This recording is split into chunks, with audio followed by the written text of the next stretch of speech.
All right, we're live, people, and today this is the first time ever we're streaming it together on my channel and Atheist Republic.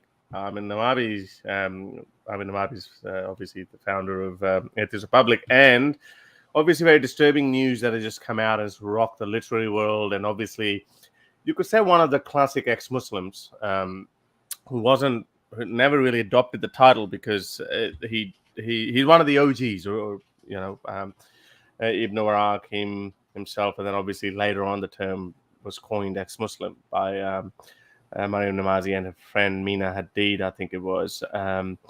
But this is the world we live in. Even 35 years later, they can still come after you, and that's exactly what happened. But the media has been acting really funny.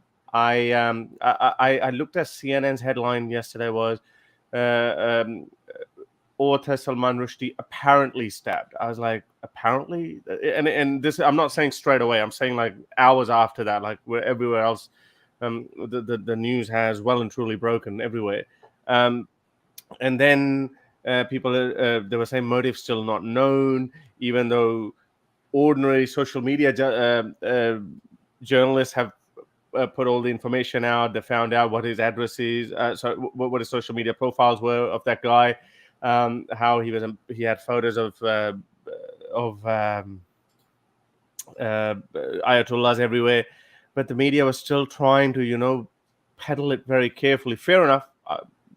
They can't really jump to conclusions, but I don't know. It seems like there's more to it. And Armin Navabi, first of all, Armin, thank you very much for joining such a short notice.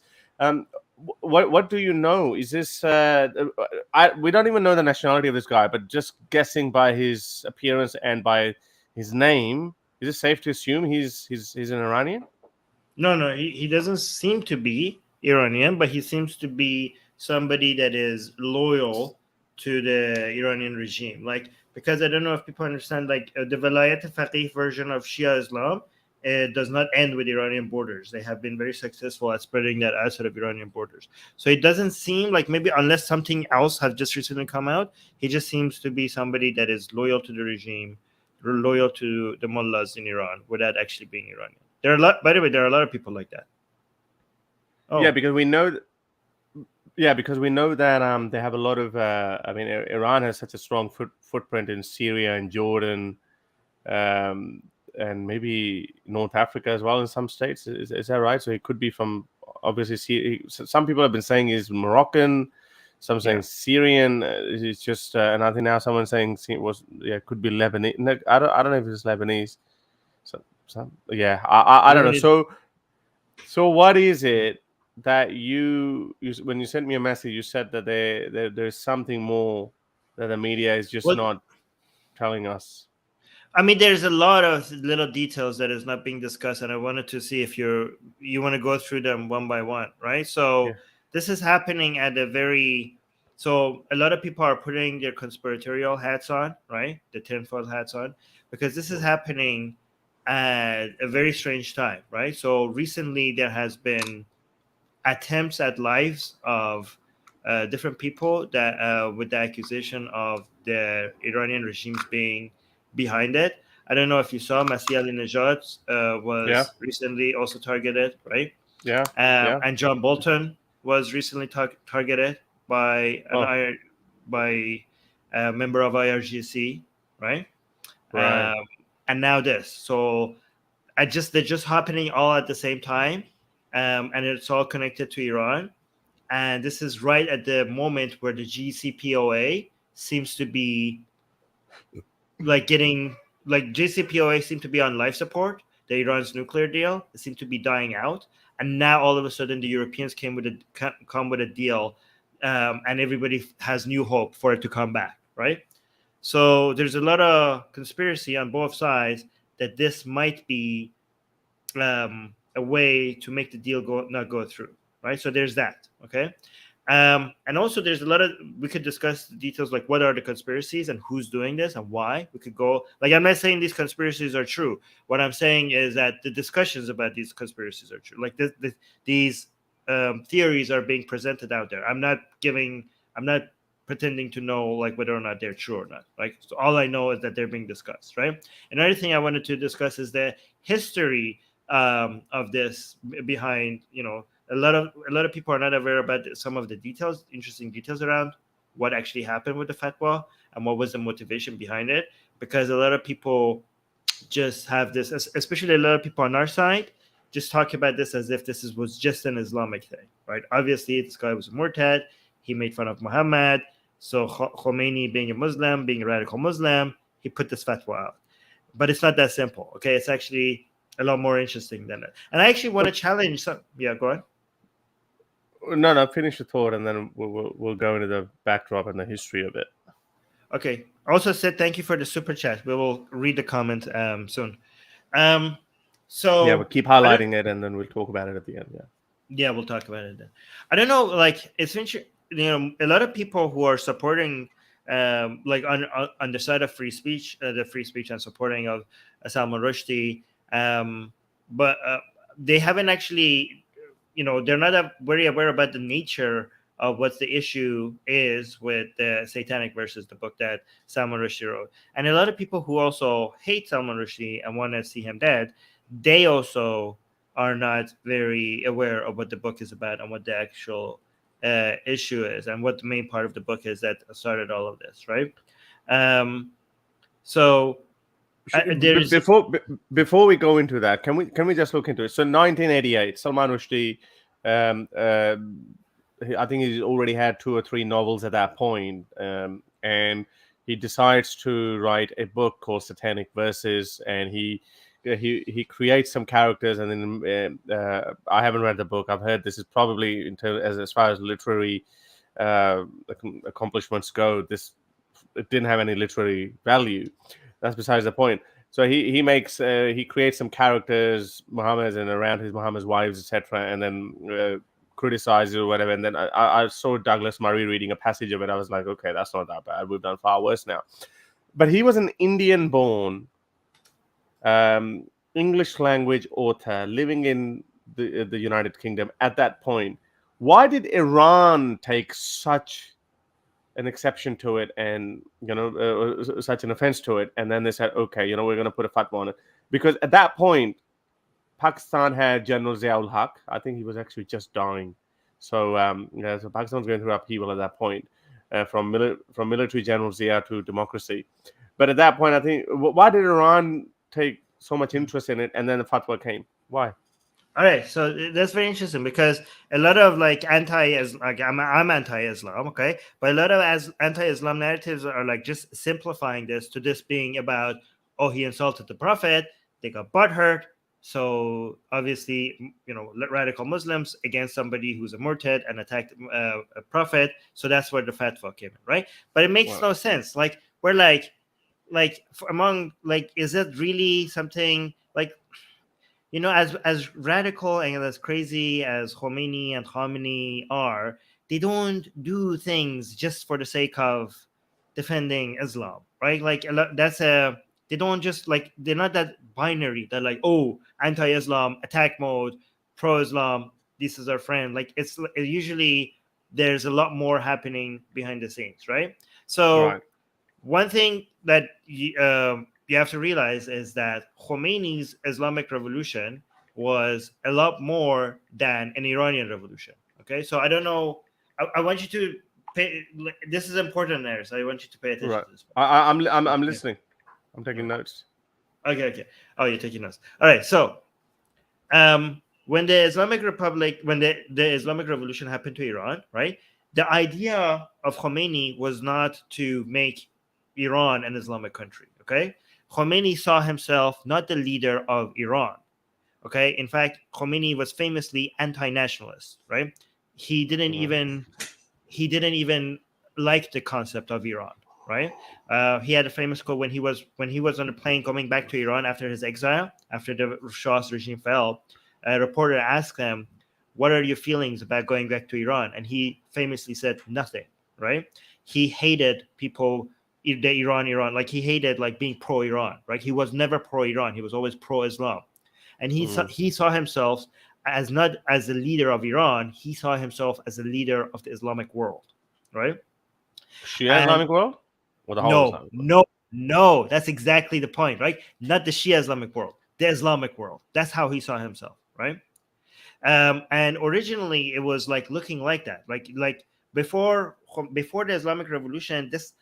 We had Shia Sunni division before, like back when the Ottoman and the Safavid Empire were fighting and stuff like that. But for a while, like for a while before the Islamic Revolution of Iran, we didn't have that much Shia Sunni tensions, right? Like there was like the Islamic world. There wasn't like the Shia world and Sunni world. It was just the Islamic world, right? The tension was still there, but not at all this big, right? So when Khomeini came to power, the Islamic world was suffering from an inferiority complex, an extreme inferiority complex. Like their ego was the Khalif. The Western world seemed a lot more powerful. The Islamic world was constantly in decline, and everything was a failure. The attacks on Israel constantly. Israel was humiliating all the Arab countries. United States was a world superpower. Everything seemed to be against the Islamic world, right? Yeah. And when Khomeini came into power, he basically showed to the Islamic world that an Islamic leader had punched had caused a major blow to an agent of the United States, and against all odds, somebody that Israel was behind, United States was behind. He, with the force of the Muslim people, he took him down, and United States could not do anything about it. Like, it brought so much encouragement and an ego boost to the Islamic world. Nobody cared about the fact at that point. Like, the Islamic world was not paying attention to the fact that this guy's a Shia and we're Sunni. This guy was a hero. This guy at that point was a hero, right? So, and the Shia. So Khomeini thought that he could, like, the Shia Sunni tension wasn't wasn't like inflating as much before, but it started like Khomeini, because he realized that he can't rely on the entire Islamic world. At some point, the Shia Sunni, the whole Islamic revolution in Iran started the Shia Sunni divide at a much more than it was before. But at that point, Khomeini, there were so many people in the Sunni world that had, like, there's pictures back then of people protesting and having Khomeini's pictures, like Sunnis, Shias, there was so much support for Khomeini across the Islamic world, right? So when Salman Rushdie wrote his book, right, before Khomeini issued his fatwa, there was already an uproar in the Islamic world, right, against Salman Rushdie before Khomeini came out. Like, people were really offended, okay? And at that point, this was not something like me and you have done so much worse. Like, at least I have. I don't know, right? Like, I have. I'm not that far off. I'm not you're right. off, Yeah. I know sometimes. Yeah, I haven't gone to that extreme, but yeah. People have done far worse. You have done far worse than Salman Rushdie, for sure.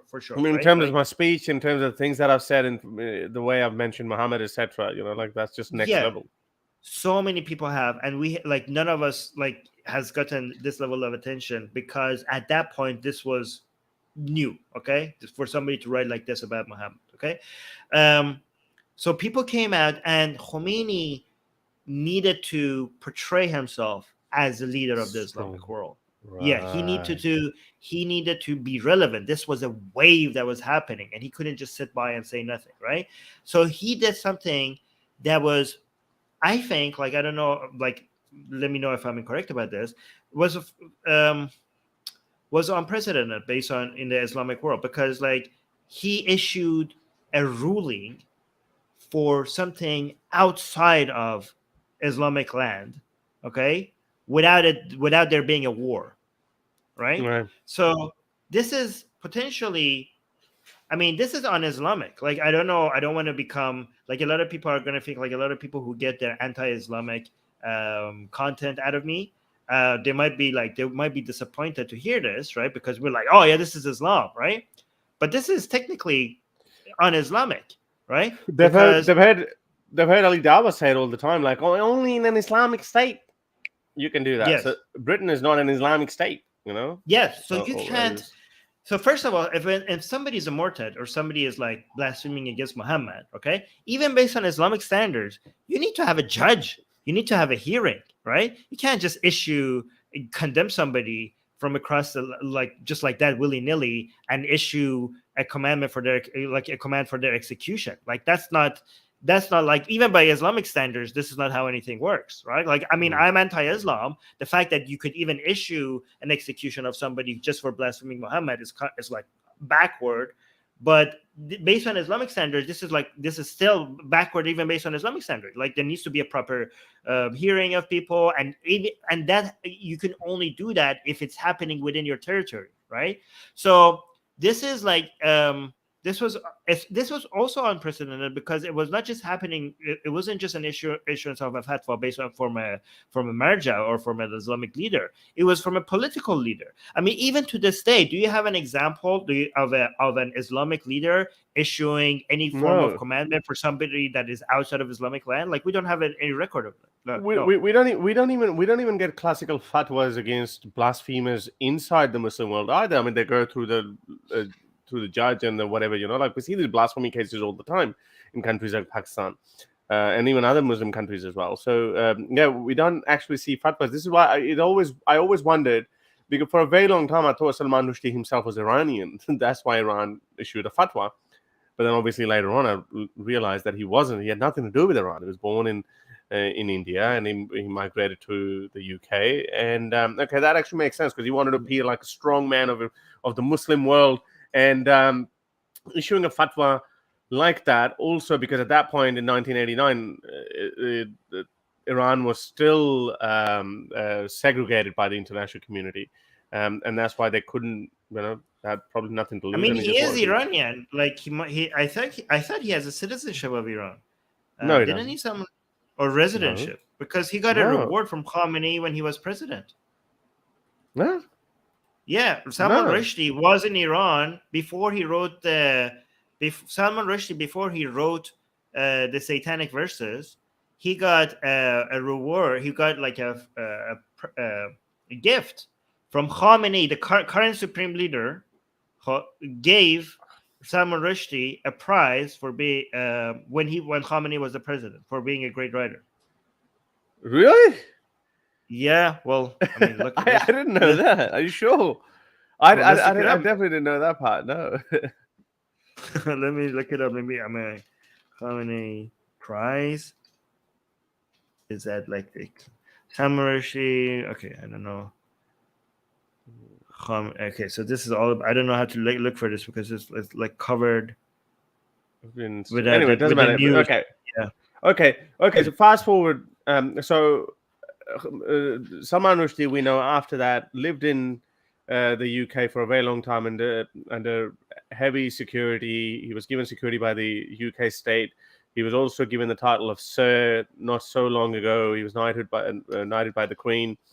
And now what I found out, that he actually had been living in New York for quite some time, and he had been someone sent me, or no, maybe one of the news stories I just read, that when he did move to New York just recently, the current Khamenei, he upgraded the reward from 1.8 million to 2.3 million or something.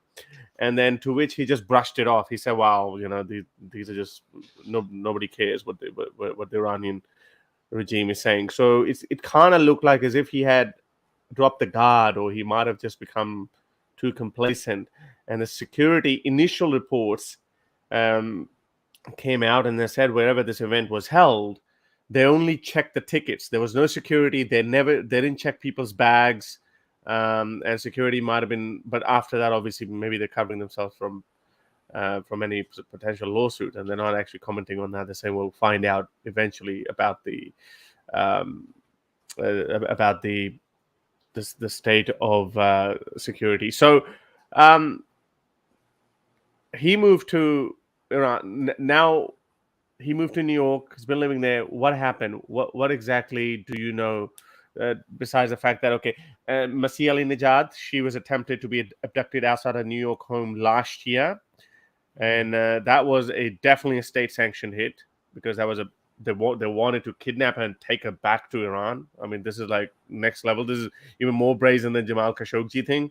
That attempt foiled, and then last week or the week before, this guy came to her house with AK-47 and there's 60 rounds on him.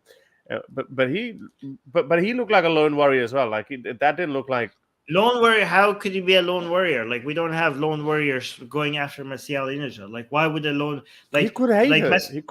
He could hate her.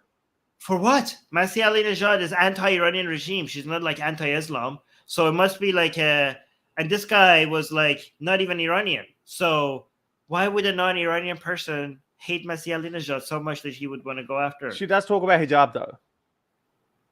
Yeah, but no, but okay, but she's like very mellow. She's like, I support hijab, voluntarily hijab if you want. Like, she's not like she's not But like the guy looks so stupid though. He didn't look like a professional hitman. So, I know. So that's the point. That's where the conspiracy theory comes in. Right? Okay, so people are like, I want a conspiracy theory. He looks so stupid.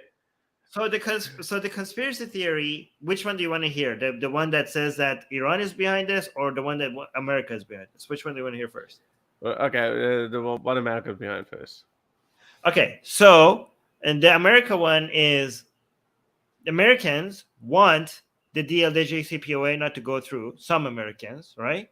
So they're trying to do a really bad job at trying to assassinate Masih al-Najjar and pin it on this the Iranian regime. Okay, Yeah. And also the FBI comes up with this fake, nonsensical story of an IRGC attempt of murdering John Bolton, right? Just so that they could pressure, like this might be some right-leaning people or like anti-Iranian regime people within the United States that are trying to push Joe Biden not to go through with the deal, right? And Joe Biden keeps ignoring this, and now they're like doing this assassination attempt, bringing back the image, like this is the Khomeini's fatwa being brought back and reminding people what the true nature of the Iranian regime is. All of this to increase pressure on Biden for the deal not to go through. Okay, so This is the conspiracy of this is what the I mean, technically, the conspiracy on the Iranian side is basically the same thing, right? So the conspiracy. So some people are saying that this is Americans doing this, right? Because they don't want the JCPOA deal to be revived. Go through, yeah. And they go through. And the other side are also saying this. They're saying like there are many people within the Iranian regime that don't want this deal to go through, right? Why would they not want it? Well, because the IRGC has benefited from all the sanctions and isolation of Iran. No, there are many people. Oh my God, yeah, there are many hardliners. Right, even right now, there are many hardliners that are very aggressive against the deal going through. They have been. But there was like, over the moon in the Barack Obama days. They were over the moon, and they weren't. No, there was a reformist. The hardliners were constantly saying that this was a disaster. They're like, why are we getting closer to the West and all that stuff? Like, and also the IRGC has. No, but why did they sign it then? I'm talking about the top leadership. They might at the lower level or medium level there might have been some disagreements. So Khamenei, well, obviously because some. Okay, so there's multiple people, right? So you have the reformers, you had the hardliners. The hardliners were against the deal, but Khamenei told them to stand back, right? Because Khamenei recognized that they need this deal. So he said, but then when the deal was torn apart by Trump, Khamenei kind of did a revisionist history, and he made it seem like he never approved the deal, and these reformers kind of forced his hand. And the hardliners were like, we know it. Khamenei would never approve something like this. This was all the reformers' fault, and we should have never trusted the Americans, right? And when Rouhani was in power, the hardliners were constantly attacking Rouhani for trying to push for this deal to come back and all of that. And now, and Khamenei was also attacking, like kind of suggesting that yes, these attacks on Rouhani are legitimate, right? But now that the hardliners are back in power, so they're going back to the deal, so they look like hypocrites. They're like, you guys were always attacking these deals. Now you're moving. So they're like trying to act like, well, no, we're getting so much more than the reformers could have ever gotten. Like they're like, we're pushing the Americans so hard. So this deal is actually not as pathetic as what the reformers got. But this is a better deal. But the hardliners were like, but you said that no deal is a good deal. What are you talking about? Like you guys were acting like any deal with the Americans is a bad idea, right? But now you're like saying this. So there's so many. The hardliners in Iran are divided on this as well. So there's. But how? So, but how do hardliners? We have always in Pakistan people use that example all the time. They say, "Oh, look, Iran has stuck to their guns since the Islamic Revolution, and look, they're still there. They still have better roads than us." So meaning the point is, you can live without the support of the international community, albeit that Iran does have some oil, which Pakistan doesn't. So there's a lot of Pakistanis idolize Iranian model as well. No IMF, no loans, no Western support, no nothing, and we can create a separate bloc. And that's why they get so Imran Khan was getting chummy with Russia and already on the Chinese camp and everything. So China, so Iran, you're saying the hardliners, and to be honest, like they weren't affected by the Western sanctions as Iraq was in the 90s. Well, okay, They're still there though. Yeah, I mean they're there, but their GDP took a nosedive and their currency When? took a nosedive. Oh, for the past like couple of years, ever since the deal was thrown apart. Yeah, exactly. But my point is, but they've still been going through, like they haven't really been a part of the international community since 1979. Yeah, they've always been taken with a grain of salt. That whether we could take them seriously or not, that's why Barack Obama deal was something so special. So you're saying hardliners have taken advantage from it. So now you're saying GDP is going down. So you're saying just the poor people have been affected,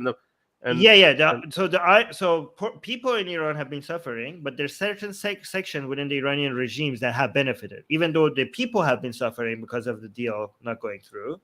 The IRGC has been able to use the sanctions as a way to completely to dominate Iranian's economy and basically have its tentacle all over. Like they have monopolies on many of the industries in Iran because of the lack of competition with any foreign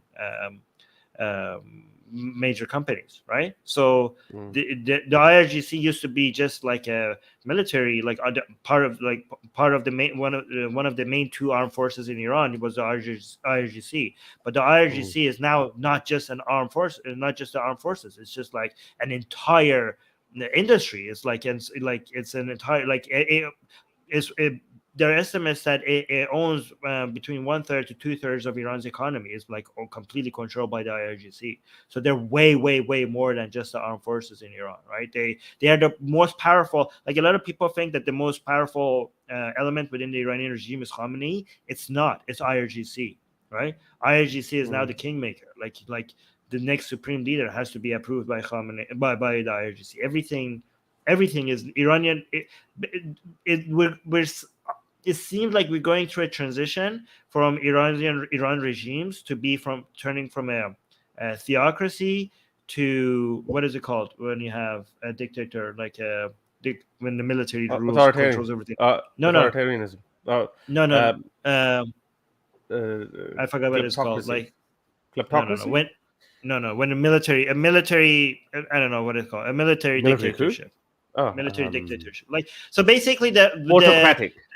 The turbans are giving away to the boots, right? Like there's going to be more boots, less turbans. Like that's where the direction we're going, right? So, but anyways, so it seems like, for example, a lot of people say it just seems too much of a coincidence that every time there seems to be a small push towards the deal happening, stuff happens. But some of them are not even conspiracies. Like these are conspiracies that we don't know if it's true, but some of them are actually pretty obvious, right? So every time, like IRGC, for example, shoots missiles in somewhere that they're not supposed to, every time the deal seems to be going in the right direction. Do you know what I mean? Every time the negotiation seems to be going in the right direction. They're like example. When did they do it last? Like in Iraq, for example, they shot missiles from Iran into Iraq. Right? Oh yeah, we heard about it last year. Yeah, right. Yeah. Right. Also, they also tested certain missiles right when the news came out that there's some hope for the deal happening again. They tested some missiles that they were not supposed to test because these are missiles that you could put nukes on. Right. So it just seems like so there's two theories for this. Makes more sense. Either the IRGC is telling them hey, don't do a deal with us because this is what we do. Tell the right-leaning people, the more hardliners in Iran are trying to give ammunition to hardliners in the United States for the Republicans to be look at these. Are we doing deals with these mofos? We shouldn't be doing deals. Here, go use this, Americans. Tell Biden that you shouldn't be doing a deal with us, right? Or some other reading of this is that they do this so that they show to the they actually do want a deal for the deal to go through, and they're showing you that how much influence they have everywhere. Look at us, we're everywhere. if you don't negotiate with us, then you wouldn't like us go rogue, right? Where you wouldn't like us because we have our tentacles everywhere. We are in Lebanon, we're in Iraq, we're in Yemen, we're in Syria, we're in your own backyard. Like, look, your security forces cannot, like, we're coming after Rushdie. Nobody's Ali safe. Nijad, Like, yeah, right.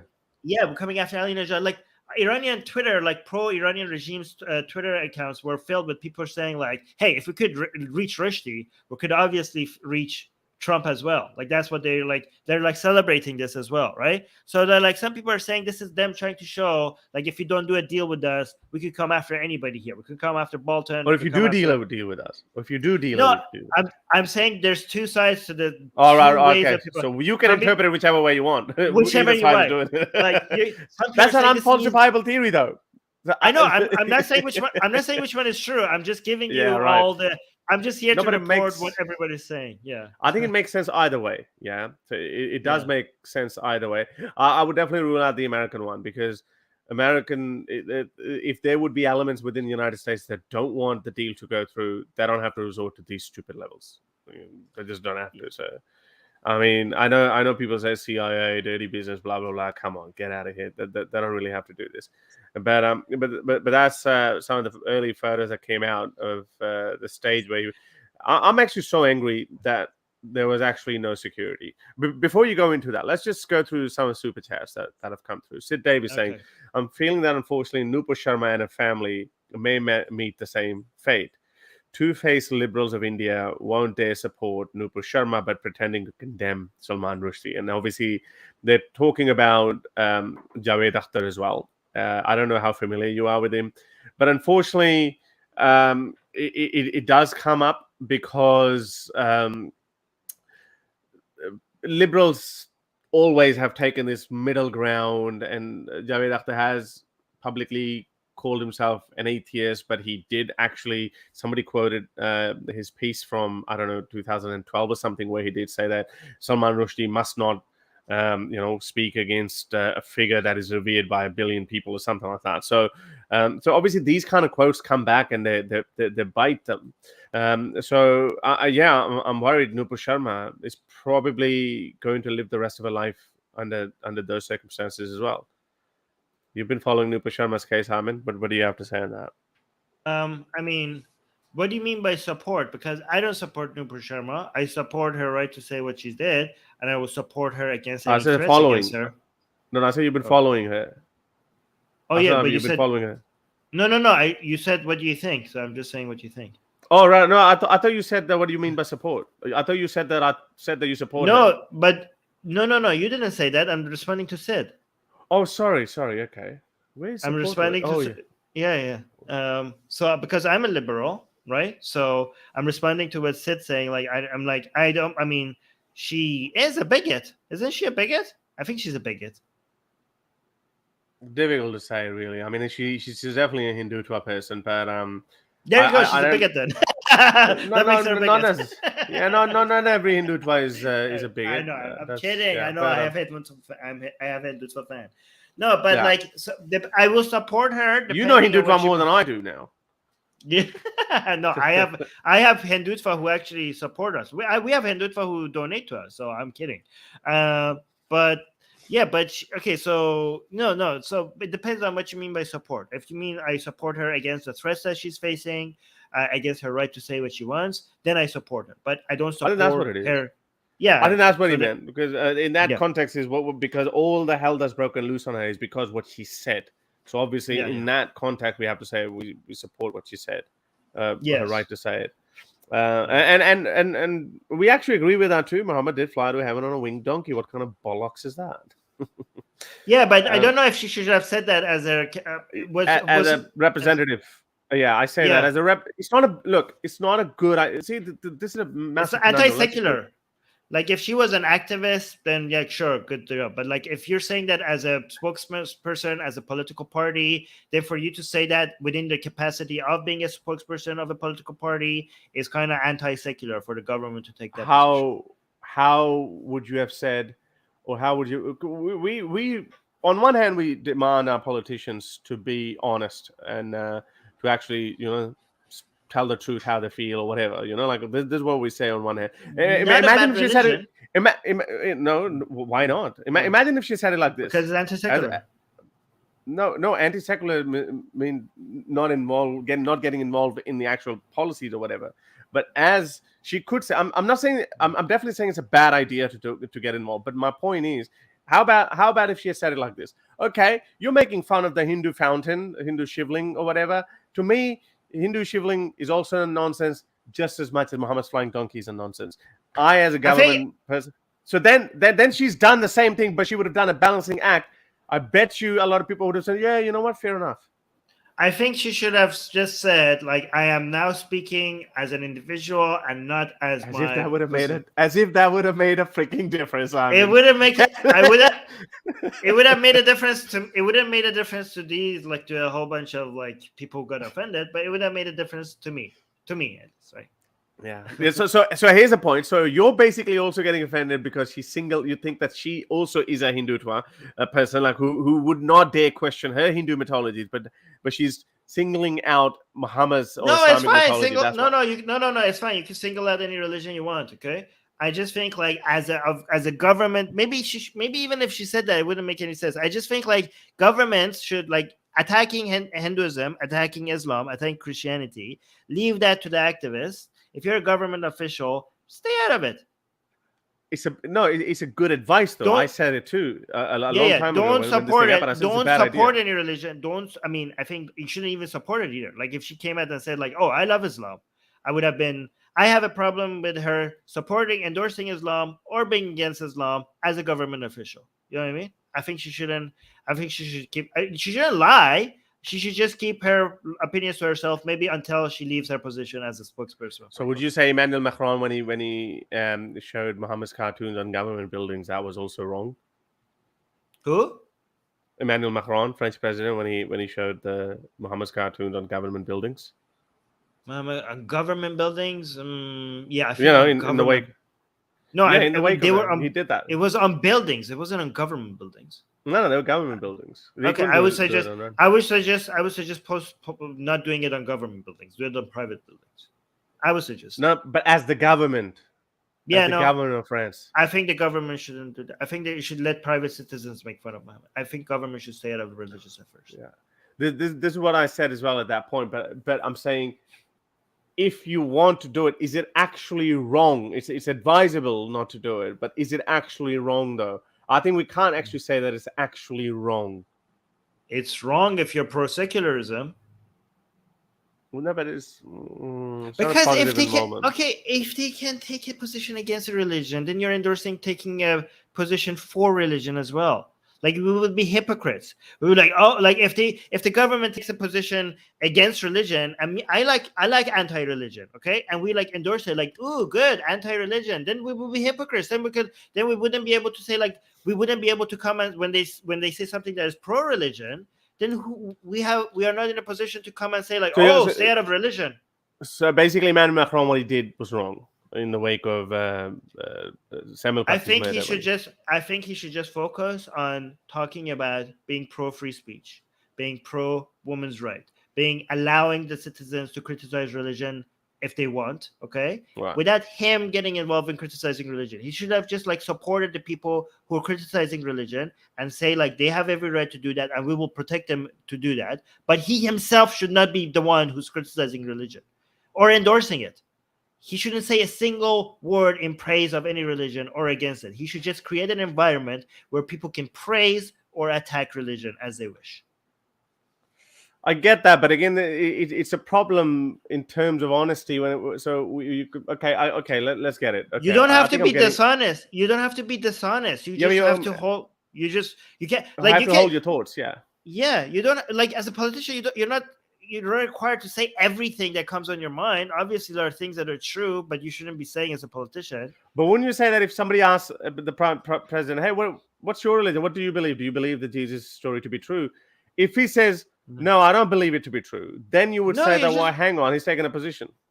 No, you just say like, "Hey, this is a secular country, and we don't mix religion with politics. So Why? I'm not supposed to be telling No, you. but I These want to things. know about. But I want to know, as part of a democracy, as a voter, I want to know what my president or the candidate for president, what he believes in. I want to know. Well, I will lecture you about this is like not relevant.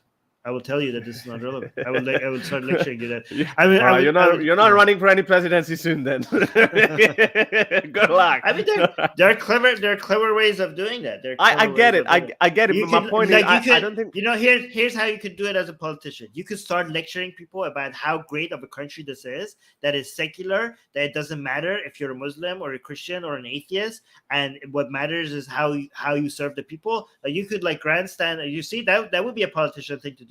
Instead of answering the question, you could celebrate how this country's secularism has made it a better place, and this is why we're superior to other countries, because our personal religion is not something that we mix with politics. Yeah, see, that's that will get you votes. Yeah, no, I won't get you votes. In France it would. People are always interested. People are always interested in their politicians' beliefs, personal beliefs. And this is why Richard Dawkins was actually in the early parts of the new atheist movement when it started. He said, no, ask your politicians what they believe in. Ask them why, because I want to know if I'm voting to a virgin birth and flying donkey believer or something. I have a feeling. I'm allowed to, as a voter, I'm allowed to suspect that this, when it comes to voluntary euthanasia, when it comes to abortion, this guy's personal beliefs are going to come into equation. If you're backed in a corner, you could answer it and say, "But this shouldn't matter." Okay, so we have to add, but this shouldn't matter, right? Okay, all right. But this is why I say I don't think we can actually call it wrong. We can say that it's probably not advisable for you to get involved in that because. But anyway, that's my position. But I think let's anyways, I want to show you some tweets about. We've got quite a lot. And by the way, they're all super chats to you. They're barely any to me. So Ilhan Omar, Mehdi, Hassan, Rashida. Oh, guys, super chat to Harris Sultan. That's okay. I'm saying that. Let's just go through them. Okay? Thank you. But thank you for the super chats, guys. That's very sweet. Ilhan Omar, Mehdi, Hassan, Rashida, Talib have not condemned this. Ilhan Omar has not. Oh yeah. They're supposed to be liberals, fake pretend liberals. Okay, so this is gonna be interesting. You know why? I've been following. Did you hear this guy in England? He actually said that hey Muslims, we don't actually have to. This guy Roshan. He said we don't have to comment on everything. You could just be quiet. Look at this guy. He says, advice to Muslims living in the West. We do not have to comment publicly on every single matter. Just like everyone else, we have the right to remain silent. And we should always weigh up the pros and cons of speaking our mind. Look at this guy. So I said, well, that's good.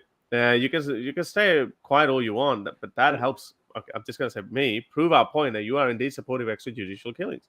There will be no place left, at least in the West, to hide your hypocrisy. But that's why a lot of these people are not going to be talking. Ilhan Omar or these Dawa people.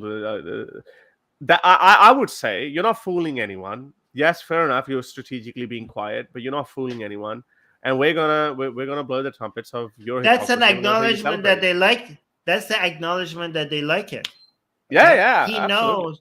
He basically knows that there's a lot of people celebrating this attack, and he's like telling them indirectly to keep it to yourself, people. Yes. This looks bad. Stop celebrating this on social media. We're getting screenshots left and right. Like, this is bad. And not only just that, also, if you actually condemn it, and you're saying, well, your condemnation of that, they're not going to accept it. Bullshit. We will acknowledge it. We will say, okay, this is, Okay, let's acknowledge it. Who has that. I know there were some Islamic institutions who have condemned it. So let's acknowledge that, right? Yeah, there were some, absolutely. Those who have done it, that's good on them. But so far, I'm glad that from the literary world, a lot of people have come out in support. So that's a good thing. But yeah, Ilhan Omar, Mehdi Hassan, I'm actually surprised. But yeah, he can be very liberal, but he can be very. Or maybe he might. Wait, are we sure? Are we sure that they come out and condemn it? Because we're just assuming this. Yeah, I'm saying yeah, true. You're much better than me. You don't take people's word for it, because I get people come and tell you stuff that I've said which I haven't, but you refuse to take it on face value. Yeah, well, he hasn't. I'm just looking at his Twitter from the last 12-15 hours. He hasn't.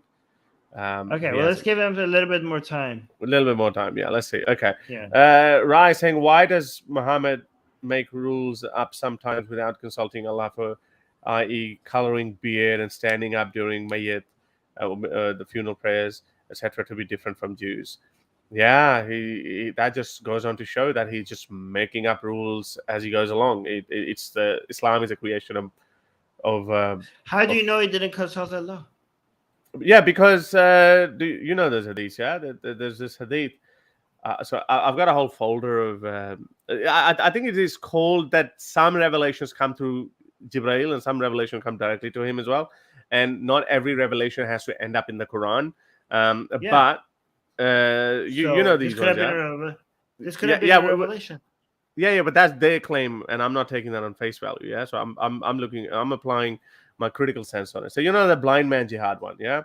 So a revelation comes, and Allah says, Muhammad says that, a revelation just came to me, and it said that those who sit at home, the Muslims who sit at home, are not on the same level as those Muslims who go and wage jihad. And one blind man says, what about me, Prophet? And Prophet goes, oh, except you have a disability. So that is, come on, he's clearly. No, you don't understand. You don't understand. The whole plan was for the revelation to happen in that context, so you get a real life example while the revelation is coming through. Yeah, right. So Allah set up a stage, yeah. So this is the one, Jamia Tirmidhi 3033, the one I'm talking about. So so you can go check it yourself. And there's another one where Muhammad just said, okay, do the opposite of what Jews do. There was this time when Muhammad was performing a funeral prayer of someone. A Jew walks past. He goes, "Oh, well done, you guys stand up while you do funeral prayers. We do the same thing." Muhammad just suddenly sits down or stands up or whatever, does the opposite, and said, "Do the opposite of what Jews do." So there was none of that. He actually said it. Let me find that hadith as well. He actually just said it. At least in the blind man case, he pretended that he's having something, but in this case, he didn't have anything. So Muhammad, from a critical point of view, that is simply Muhammad just making up rules as he goes along, whatever suits him. And there's so many others with the beard. Anyway, okay. Well, let's go. Let's get on with this next one. Okay, Aziz Morani, thank you very much for your super sticker. Arabic translator meme is saying, I think there is something to be said about lack of security and not even wearing an anti-stabbing vest. Yeah, but this guy came for the neck though. Anti-stabbing vest. Yeah, I think should you when you were in America, you did the Council of Ex-Muslims of America. I think they made you wear a bulletproof vest, didn't they? Yeah, they did. Yeah. So I one of the early news reports I read, it said that they only checked the tickets. They didn't check the bags. 2,500 people were watching. I think in that big hall there were 2,500 people. I think 2,300 people, they said. And come on, that's just basically saying this guy has always been one of the most wanted. This is what a lot of conspiracy theorists are also highlighting as well, right? They're saying that this is somebody who has had this much of a threat to his life wouldn't just be without much security out in the open like that, right? So again, this is the tinfoil hat is on. Like they're obviously setting him up as the execute, like this was on purpose. Like they just put him in an environment where this was made easy for the people who were carrying out this plan. Again, I'm not saying any of these things. Like they say, like, Salman Rushdie, he's like somebody who's been already used by the Zionists and by the imperialist West, right? So given that he's already been used up and he's almost dead anyways. So they're using him one last time as a way to take a stand against the Islamic Republic. Like, this is too convenient. Like, obviously, the United States would have better security for a man like this. They wouldn't just leave him out like an open. So this must be a conspiracy by the Americans to let him die like that. So that's what and they're also saying, like the same people are saying, Masih Ali-Najad, don't trust these Americans. These Americans will attack you themselves just so that they could come back at Iran. So some of them are saying these things. So again, anyways. Yeah, well, they would say anything. They said Osama bin Laden was a CIA agent as well. So, I mean, these stories never end. Armin Navabi, what should Americans or the Western policy be towards Iran to reform Iran or change the regime?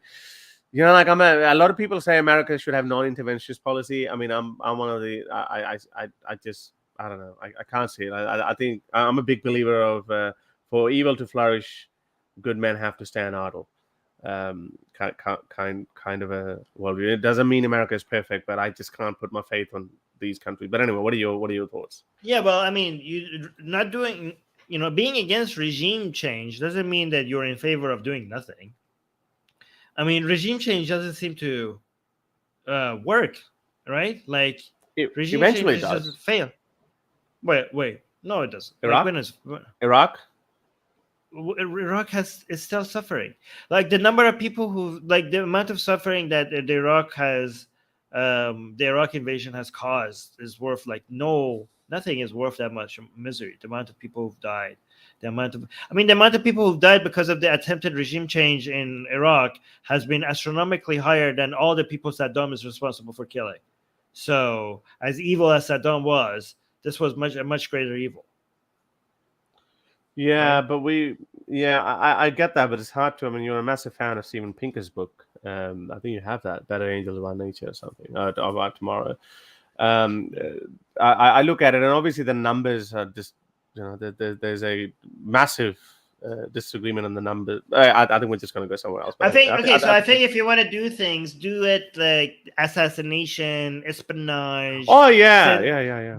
Do stuff like that. Like send in like spies, take out top IRGC leaders. I always wonder that. I always wonder why did they not when in the days of de-escalation or non-escalation when there was no massive when the Iraq's or Saddam Hussein's security was through the roof, just let the things calm down a bit and then just whoop straight in Saddam's palace, boom, he's gone. Okay. Yeah, but they didn't want to get rid of Saddam. They had this Pax Americana philosophy that they wanted to just take over the Middle East, right? So the goal was not Saddam. Saddam was just an excuse, right? Because if you wanted to take out Saddam, you can take out Saddam. You can figure out how to do it. Right. Look at now, Israel has having so much success in taking targeted attacks within Iran's borders, right? If America wanted to do something like that's what you should do. Regime change backfires like massively. It doesn't. It's not this. It's not the right way. It's not the good. I don't fully buy that was a whole plan of getting Middle East or something. I don't think so. I mean, they were transparent about it. Dick Cheney. I get the how Dick Cheney wanted that. I get all of that, but George Bush actually was a fool.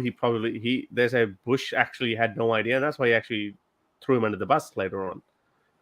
Yeah, but Bush bought into the Pax Americana philosophy after 9/11. So this is something this is transparent in the philosophy.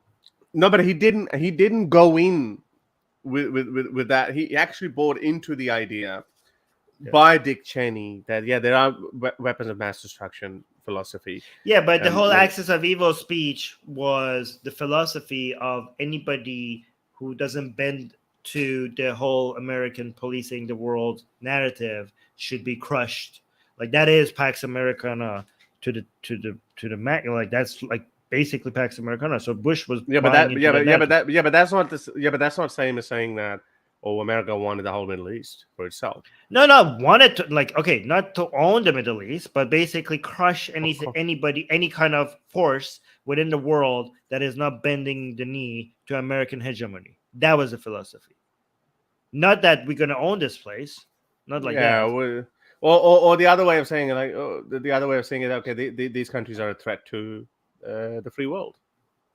Yeah, but their understanding was that the free world requires United States policing the world. That was their philosophy. Okay, so their understanding was Pax Americana, the people who came up with this whole philosophy. Yeah, that's fine. I'm fine with that.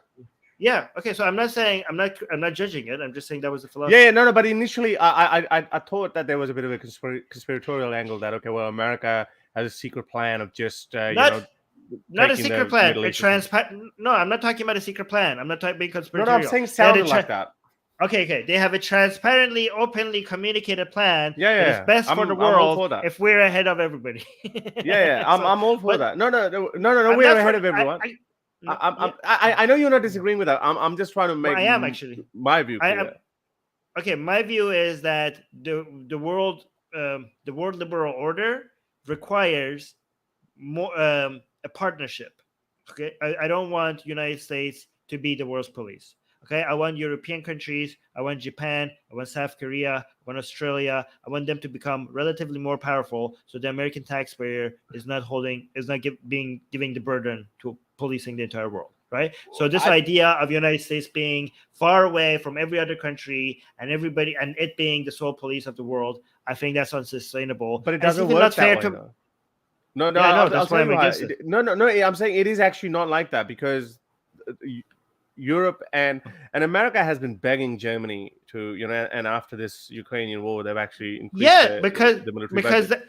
But America, but it's not really necessarily a good. America's not the bad guy here. America doesn't necessarily have the good deal here either.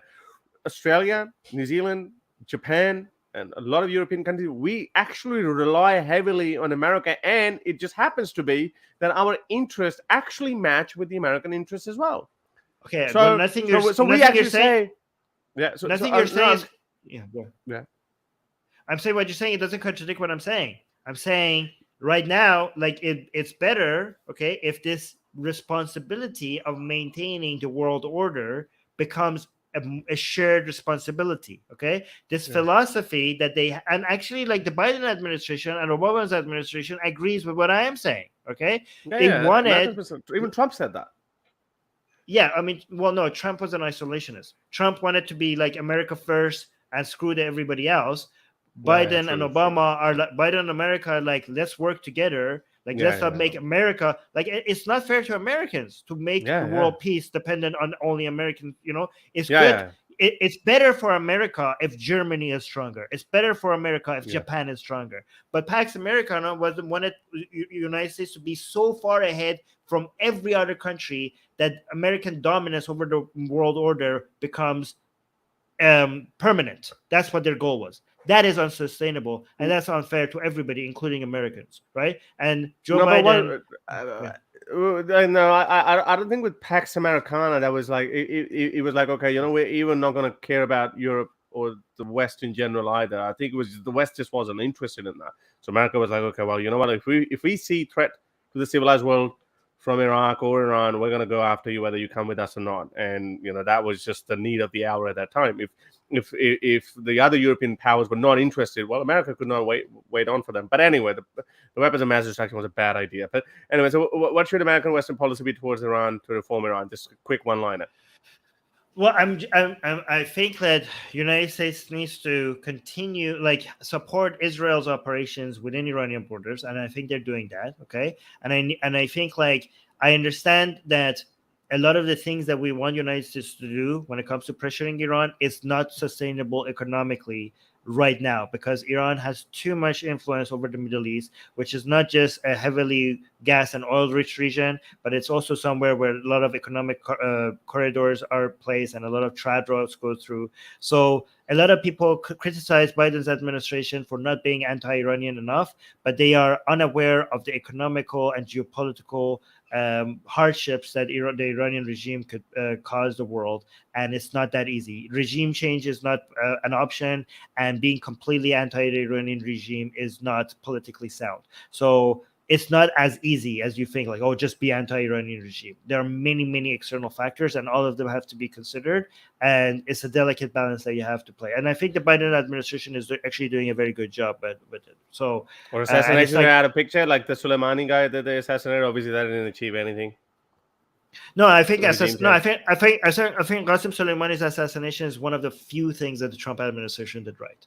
So I am in support of Qasem Soleimani's assassination, and I'm also in support of Israel's assassinations of IRGC leaders within the Iranian borders, and I'm pretty sure that the United States is accepting that, like, supportive of that behind the scenes, but they're not publicly talking about it. But if they are, they're doing a good job. Like, the Israeli regime has been able to, with their spies and their assassinations and their bombing of certain sites within Iran, they have managed to do a lot in holding the Iranian regime back, right? And also, I want to also thank the Lebanese people and the Iraqi people who have shown with their votes how unpopular Iranians, the Iranian regime's influence in their countries are.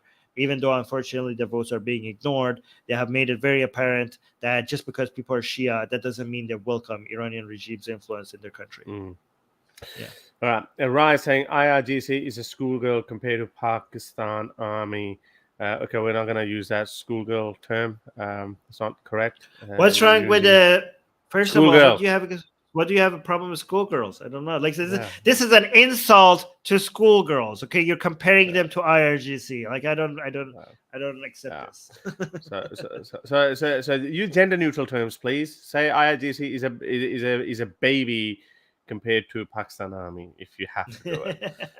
So the feminists are not going to go after you, and for good reason. I'm not actually. In fact, no, bring that back, okay? Because schoolgirls are the greatest threat to IRGC in Iran. Exactly. Yes. The women and girls of Iran are becoming the kryptonite of IRGC. So don't dismiss the power of schoolgirls. Don't knock them back.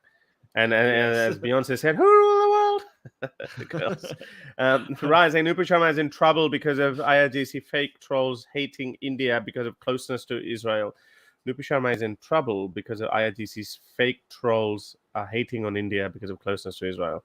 Okay, so Nupur Sharma is close to Israel. I don't know that, but I think people are just gonna. Oh yeah, did you know that the Iranian regime has troll farms attacking Hindutva? Did you know that? No, I didn't know that. Really? Yeah, I like we covered this. Like I was so surprised. The Iranian regime actually has people that are making anti-Hindu memes for some reason. Right. Yeah, and spreading them. Yeah, I don't know why. So have you been following what that CJ Wallerman been doing? This is Aussie so-called journalist. Yeah. I covered it. He's an absolute clown, man. Absolute clown. And have you actually seen his thumbnails? They're like this. Yeah. Okay, I was very triggered because he used a picture of Abdullah Samir. Yeah, the most softest of ex-Muslims. From all the ex-Muslims that you could have picked as an example of the nicest one, you went with the nicest, the one who specifically goes after the fact that there's so many people who are bigoted towards Muslims. His whole philosophy. He will hunt. He's the one who will hunt me and Harris down if he figures out that we're ever misspoke. If we ever misspoke. Yeah. If we attack Muslims instead of Islam, Abdullah Samir will be on us, right? And he will cover it. I'm like, why are you doing this? Like, he will call us out on Twitter or somewhere, right?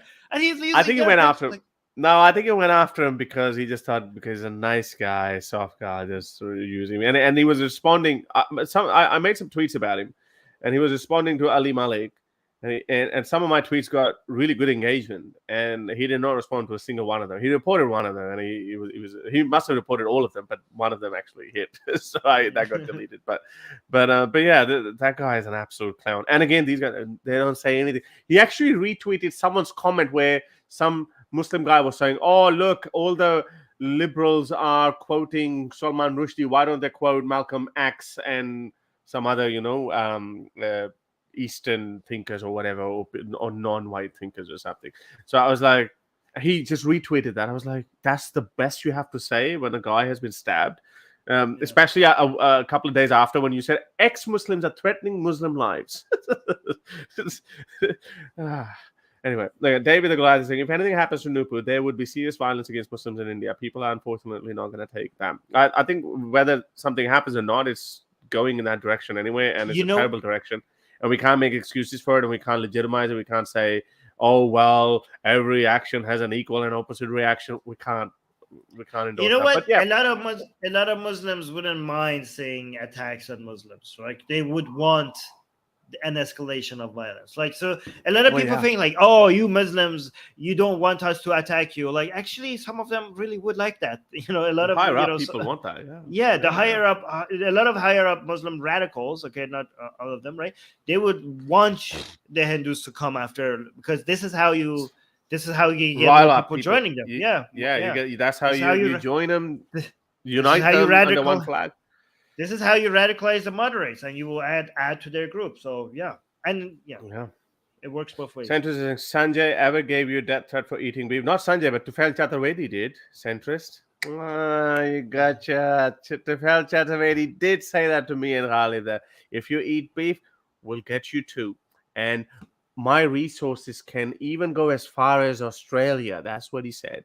And when I played it, when I passed it on Twitter, he said, I'm just a little man. I don't have the resources. Right. So why did you say it then? So no, centrist, you guys can find whatever, And Sanjay, by the way, he's actually said, sitting next to Sanjay, what's his name? Dixit. His name is Sanjay Dixit. I'm not making it up. His name is Dixit. That's the actual name? Well, okay. Yeah, that's his actual name, Sanjay Dixit. he sat next to him and he said, there was this Muslim guy, Ikhlaq. He was lynched by a mob. There were 12 or 13 guys. So this guy, Tufel Chaturvedi, sitting next to Sanjay Dixit, he says that I could not get them out of prison, but I went to their families and I gave them 100,000 rupees each as reward for killing Ikhlaq. These are the guys we're dealing with. And then these guys are still making excuses for them. I don't know about centrist views, but if you didn't know that, well, now you know. OPG saying, why Islam hates non-Muslims? Is there any reform possible? Don't ask this question to Armin Navabi. There is no reform, okay? If you just want to say, if there's one topic that Armin Navabi has ever spoken about, that's why reform is a bad idea. Just put Armin Navabi, reform Islam. You'll get everything. I mean, I can't let you off the hook. Just 30 seconds to say it. Okay, Islam it will never be reformed, okay, because as long as Islam has anything to do with the Quran, it will remain a backward, barbaric, violent, anti-woman, anti-human, anti-science, anti-skepticism religion, okay? And if you ever manage to divorce it from the Quran, it's no longer Islam anyways, right?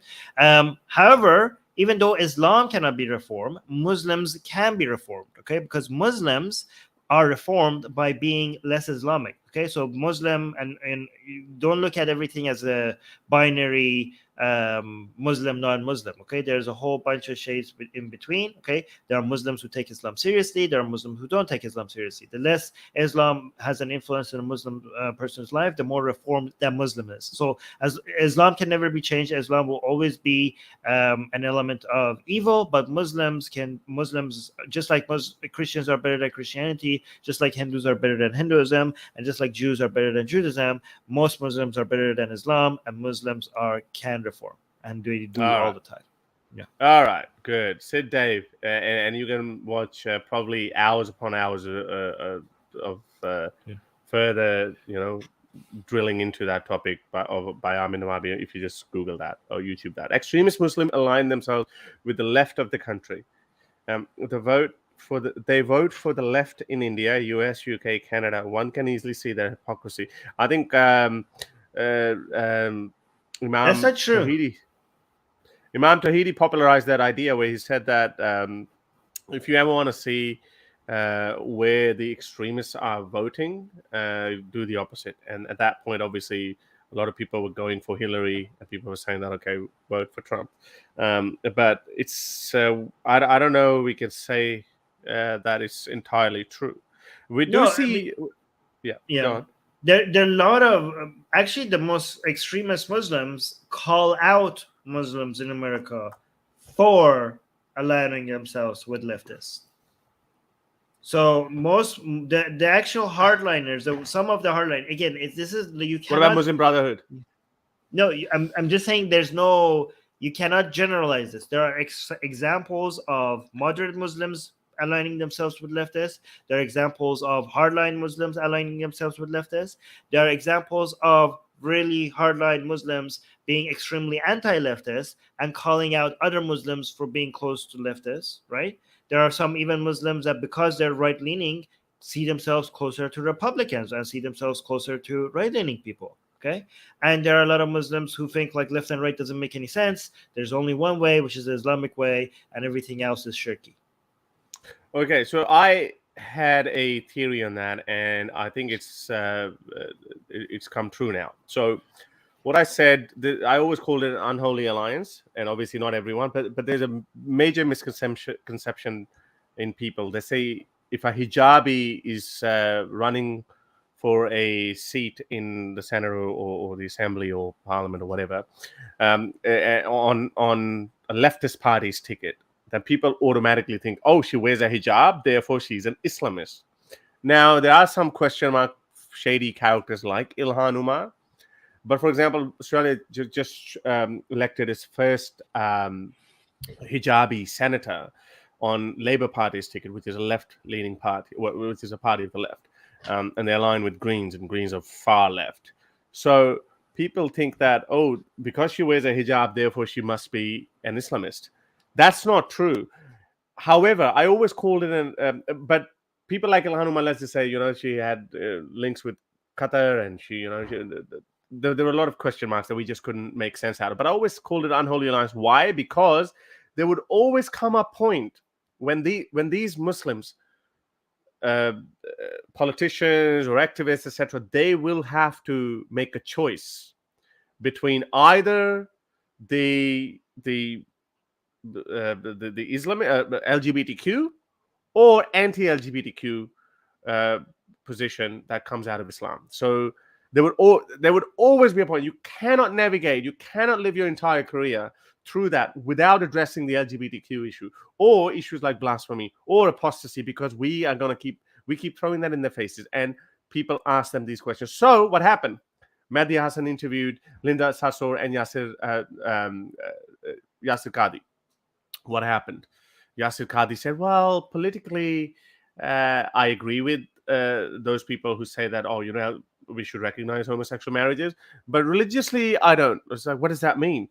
Because these guys have been put on the spot that you have to give a clear indication whether you support LGBTQ or you don't. Linda Sarsour, Ilhan Omar, they all have thrown their support for the LGBTQ. Why? Because they've been forced by these leftist parties that have given this platform. So they basically owe their careers to these leftist parties. So I always called it an unholy alliance, and I think it's just coming to fruition now, because you can now see that that they have to make a choice. So Sid Dave, next question: will the left in Western countries, India, stop platforming the Islamists? How do we differentiate between a true liberal and pretend Islamic liberal? Armin, I'll let you answer that one, and then we really need to get on with this. Yeah, I also have a few tweets I want to show you guys. Okay. We'll get to that. Just 2 more questions after that, so it's up to you now how quickly you can answer them.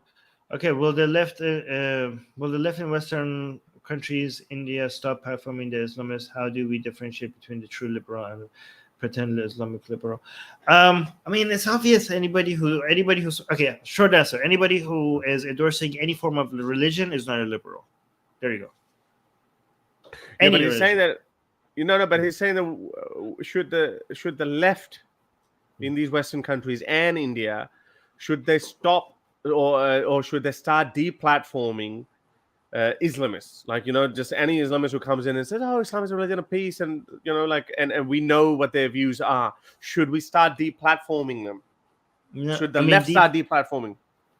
Deplatforming them, like where? Like no, like for example, for example, like. Yeah, for example, when you said that, I shouldn't really go after Ali Dawah when he was trying to go to Australia to give a lecture in Depends. Are you platform? Okay, so first of all, if you are yourself not platforming them, somebody else is platforming them, you shouldn't be chasing them out for them not to speak, in my opinion. Okay, if the liberals themselves are platforming them, okay, are they platforming them to endorse Islamic views? Are they platforming them to have a conversation or even potentially challenge their views? Okay, so it depends on the context. How would we tell? How would we tell?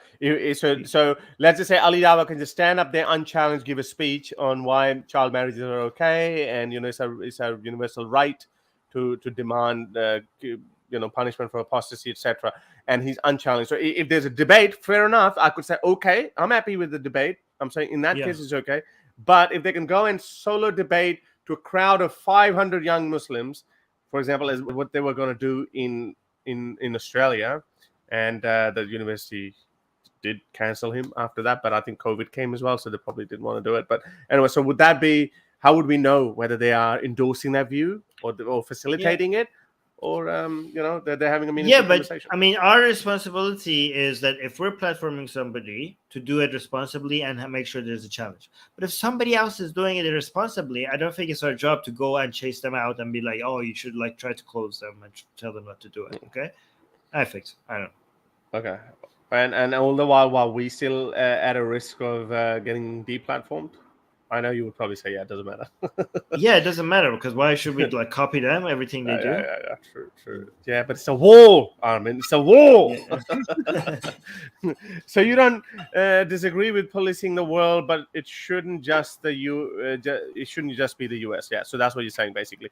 Yes. I think I think liberal countries as a whole need to share this responsibility. The free world, like more liberal countries should be policing the world together. It shouldn't be the United States alone. Okay, because if the United States is alone, then the United States will go unchallenged in how this policing is done. There needs to be a more shared absolute power. Absolute power corrupts absolutely. Norse mythology, please tap the thumbs up button. Okay, all right. So we're done with this. So now get on with your tweets, and let's try to finish it by 2 hour mark. All right, so this is a picture of when Salman Rushdie was stabbed and he was on the ground and people were trying to help him.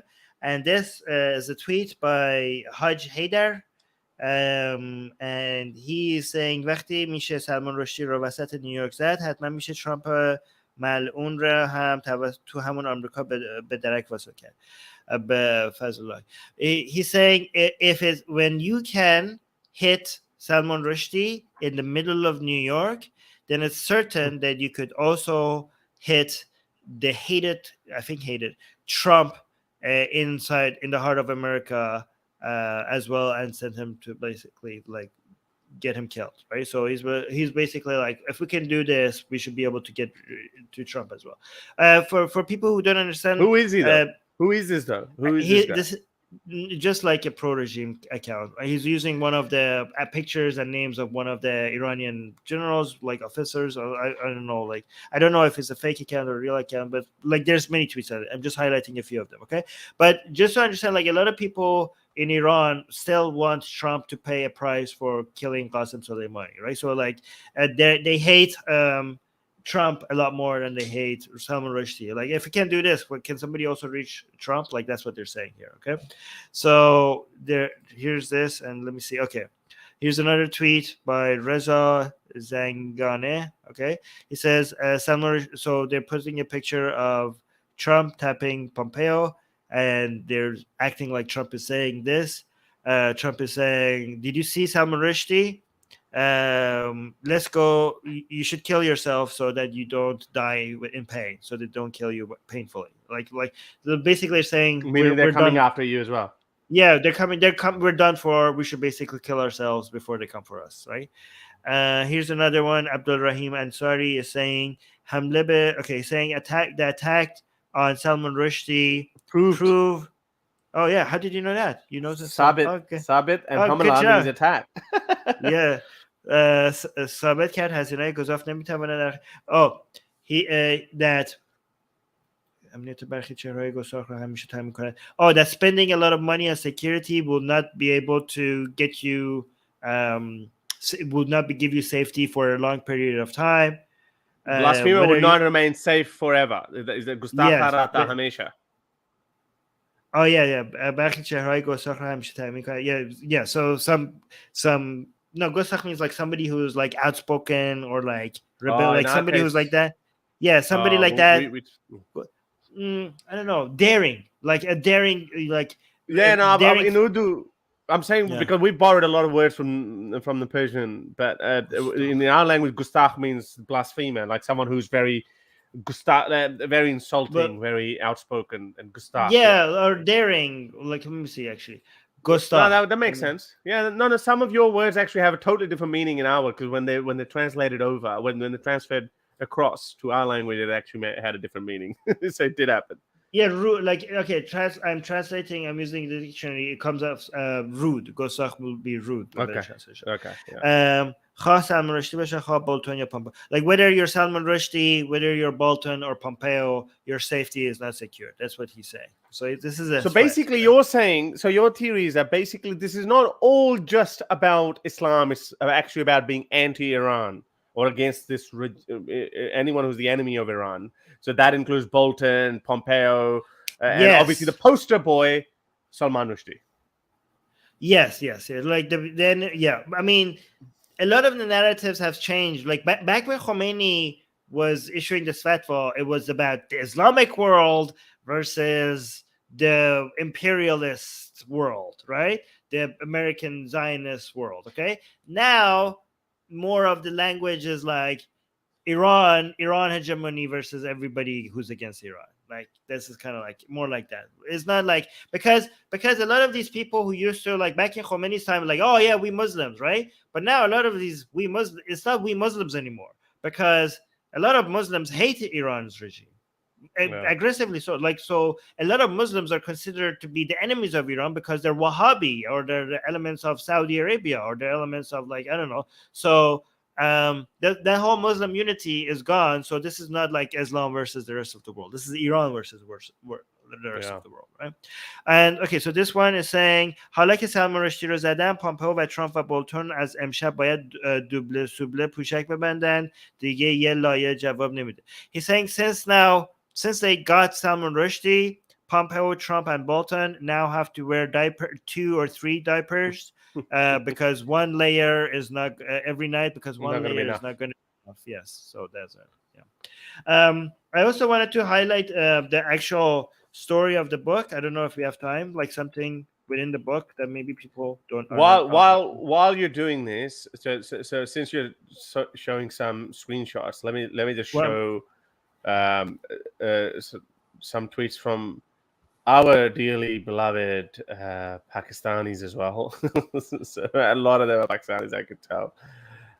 Good man, hero, well done, bro. King, legendary, khair in this ummah. Wow. Brave man, good shot. They say that in cricket. Why did he do this? Can someone explain? So this guy's been living under a rock, basically. Hero, may Allah reward him. Allahu Akbar, he's brave. Hello, hero, may Allah reward him. Our hero. If he doesn't die, what does that say? What does that say about Allah's will?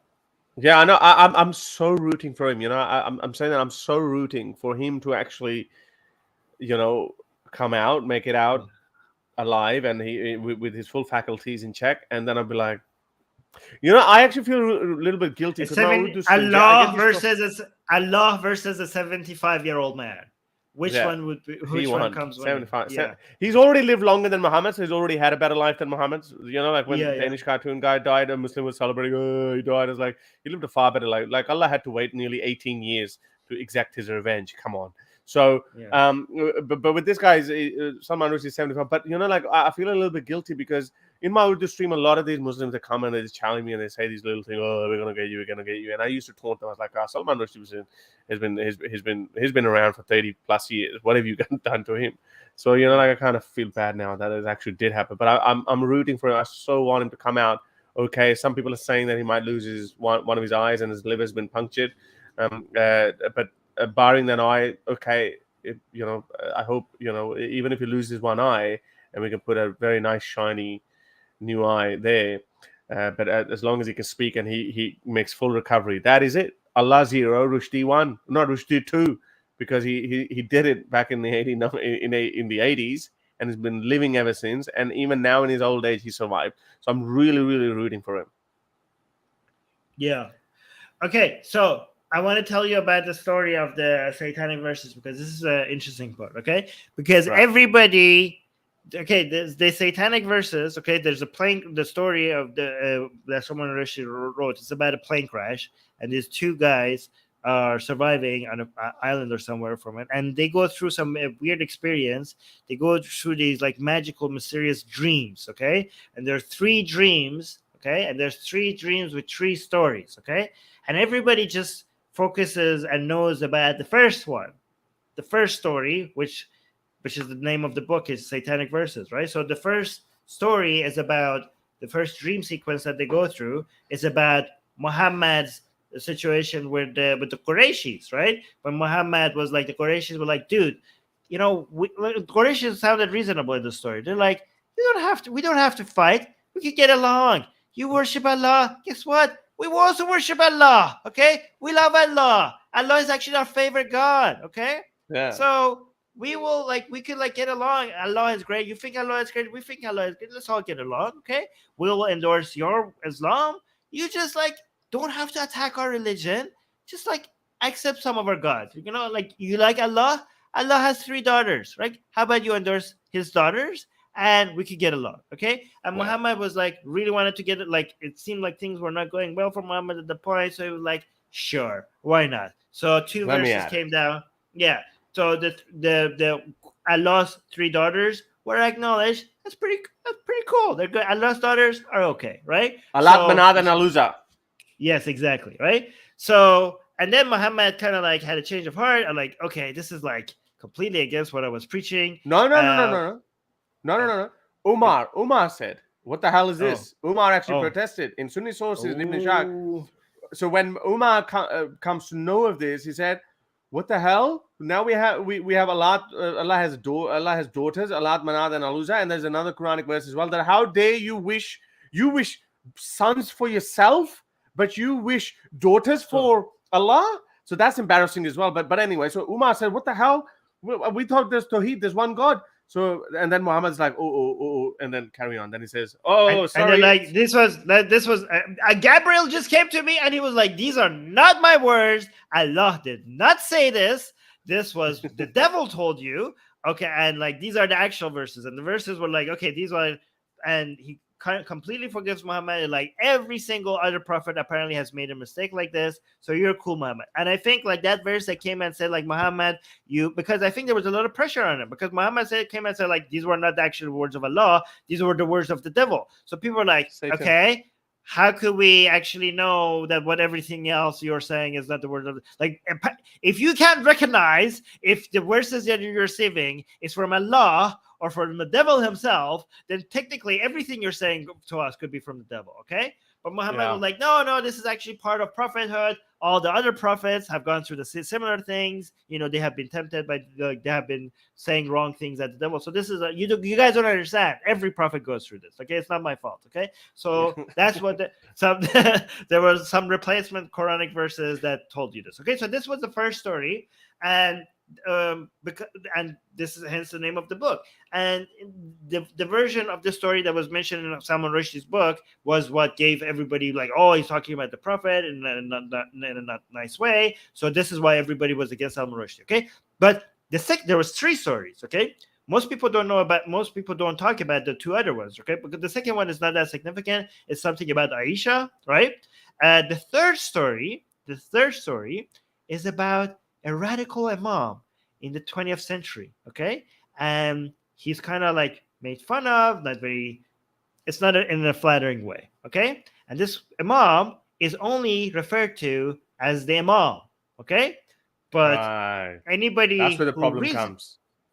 Everybody who reads the book understands, I think it would understand, that this is Khomeini, okay? So this third story is about Khomeini himself. Okay, so some people are suggesting that this fatwa was personal. All right, because Khomeini has a history of going after everybody who personally came after him. Yeah, personally came after him. Right. So some people are suggesting this is more of a personal vendetta against Salman Rushdie because of this. That actually makes sense. First story. No matter how I ask you this question, though, why did Iran get really, really, really, really interested in Salman Rushdie, especially when he's Indian-born UK citizen? Saudi Arabia didn't issue a fatwa. The Grand Imam of Kaaba didn't issue a fatwa. Pakistan didn't issue a fatwa. Why did this guy, or why did Iran have so much problem with that? I think that makes sense because the 3rd chapter is about Imam. I think that's what it is about. What did he write about Aisha? Let me see. Do we know? Okay, the second sequence tells the story of Aisha, an Indian peasant girl who claims to be receiving revelations from Archangel Gabriel. She entices all her village community to embark on a foot pilgrimage to Mecca, claiming that they will be able to walk across the Arabian Sea.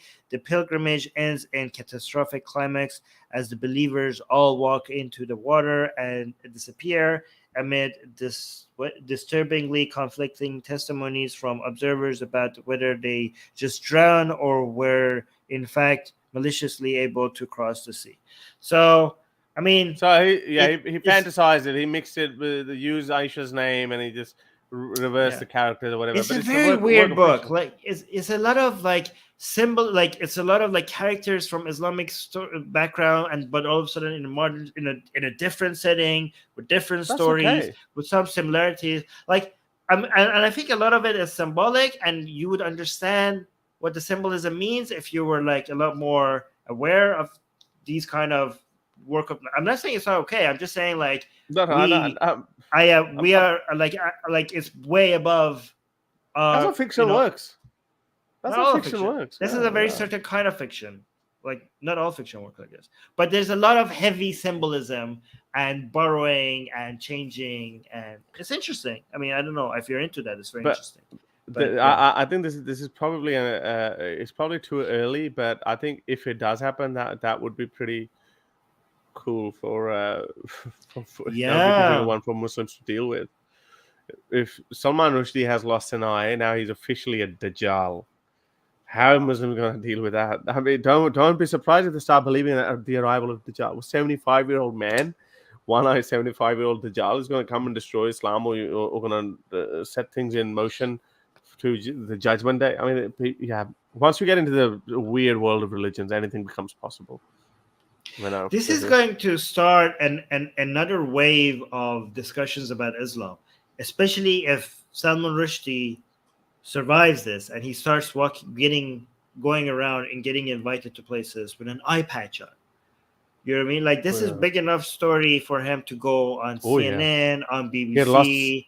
He had lost relevance, but I think he would be very, very relevant. And I always say that the more these kind of things happen, the worse it gets for Muslims. I mean, imagine that. This is going to bring attention, like with what happened with Kanhaiya Lal in India, and the recent wave of blasphemy killings in India, but happening on this scale to this person's stature. That's just gonna trigger a wave of new conversation, and everyone's gonna jump in. I was watching this Islamic expert today covering this. Really? Okay, an academic. Okay, in London. Okay, and she was on the show, and she said, "I give up. I cannot tell my students that Islam is peaceful anymore." Like. What really? Yeah. Like I keep Who is trying. She? I want to know. I want to know. Like, I'll send it. I mean, it's in Persian, but she's an academic, okay, and she's like on Iran International, and she's like, I don't have much to work with anymore. Like, I have like these people are putting us into shame. Like, I keep like. I am ashamed of constantly trying to show a different side of Islam to my students. Exactly, give up. I can't do it. I was like, I give up. I said, I can't do this anymore. She was saying this live on air. This is exactly the advice I gave to the CJ Watermelon guy. Look at this. He said the religion of peace strikes again with CJ Watermelon. This is my first tweet on the issue. As it still thinks it's the ex-Muslims who are threatening Muslim lives, or it's the other way around. So he got, and I said, mate, I say give the jihadis their money back and tell them it's impossible to defend Islam. Yeah, wait, that's exactly. I can bring her up. Good, but she says in Persian. Yeah, play it, and then translate it for us. So he basically said it's impossible. I give up. I'm sorry, guys. And I'm saying these people are gonna also. This is a chink in their armor. These sophisticated people are also. Okay. By the way, so before we go into that, how about just for the re-emphasis? Okay, so you go into that. You play that, and then I'll. Okay. So the guy saying we have Nayare Khayari. So she's like an Islam expert. Los Angeles. Oh, from Los Angeles. Oh, so the news is in London, but she's calling in from LA. با ماست. خانم توحیدی چقدر متعجب شدید از اینکه 34 سال بعد از فتوای خمینی در حالی که شاید خیلی‌ها فکر می‌کردن به تاریخ سپرده شده. Like, okay, so I'm gonna do this double speed because you're like, how are you surprised that after 34 years, when the people thought this fatwa is forgotten, people thought like this is something from history, but still now we saw something like this happen. فراموش شده این فتوا کسی در نیویورک حمله می‌کنه و نویسنده آیات شیطانی رو با ضربات چاقو مجروح می‌کنه. متاسفانه متعجب نشدم ولی Like, unfortunately, I'm not it's not strange to me. انتظارش رو هم نداشتم برای اینکه But I wasn't expecting it either. سالا بود این اواخر در ایران هم زیاد دیگه گیر نمیدادن به سلمان رشدی. بعد از Like recently in Iran, they weren't talking much about Salman Rushdie anymore. سال که این نویسنده در زندگی مخفی داشت دیگه داشت این ور صحبت می‌کرد. And after 9 years, he was like speaking here and there Salman Rushdie without any hesitation, without any worry. ما فکر کردیم اینقدر اعتماد به نفس و تمدن ایجاد شده در And we thought that civilization has progressed enough that these things are a thing of a past. حکومت ایران که دنبال این نوع At least in Iran. ها و قتل‌ها نرن. ولی متاسفانه Like for Iran to not go after such violent. به نظر میاد هر وقت دچار اضطراب زیادی میشن در زمینه‌های But it seems like the Islamic regime, the Iranian regime, every time they're stressed out about something, they seem to like they do something like this whenever there's something stressing them out. این تندروها و اسلامگراها باز به خشونت متوسل میشن، باز به بحران سازی بین‌المللی متوسل میشن که حواس‌ها رو ببرن جاهای دیگه و یه جوری اون اضطرابشون رو شاید التیام بدن که فکر عباسیست. یعنی متاسفانه این جریان اسلامگرایی من واقعا اجازه بدین شخصی صحبت کنم که Like, okay, now this is a part. Like, I want to. She's like, please let me speak personally now, a little bit. Like, get personal. به عنوان یک پژوهشگر و مدیر So, like, as a researcher and as a manager, برنامه مطالعات خاورمیانه as a manager of the studies of the Middle East, like herself, اسلام شناسی and Islam and Islamic studies, من واقعا آدم چه I am sorry. I am shameful. دیگه بیاد هی بگه که اینا یک اقلیتی ان نگران نباش. She said, I am shameful. How often do we have to come? How often have we come and say that these are a minority? Like, how often are we? How often have I like people like me have been come in front and tell people that this is just a minority? باشی این کارهایی که اینا میکنن جز نفرت، بیزاری و اسلام هراسی هیچ نتیجه‌ای نداره. Like what they're doing is going to do nothing other than increasing hatred. من فکر کنم خودشون هم شاید میدونن ولی اونها هدفشون حتی شاید دفاع از اسلام هم نیست چون این Like these people know this themselves. They're not. They also know that this is not going to defend Islam. This is actually going to increase hatred towards Islam. جز چهره خشن‌تر و غیر من They know the people who do this. They also know that this is not going to defend Islam. But they don't care. تر و وحشی‌تر به اسلام که نمیده. پس هدفشون ایجاد رعب. اینا از رعب به نسب یعنی فکر میکنن هر چی مردم ازشون بترسن یا دنیا ازشون بترسه اینجوری بهتر میتونن کارشون. That's him, by the way. For people who don't know, that's the person who did the attack. Yeah.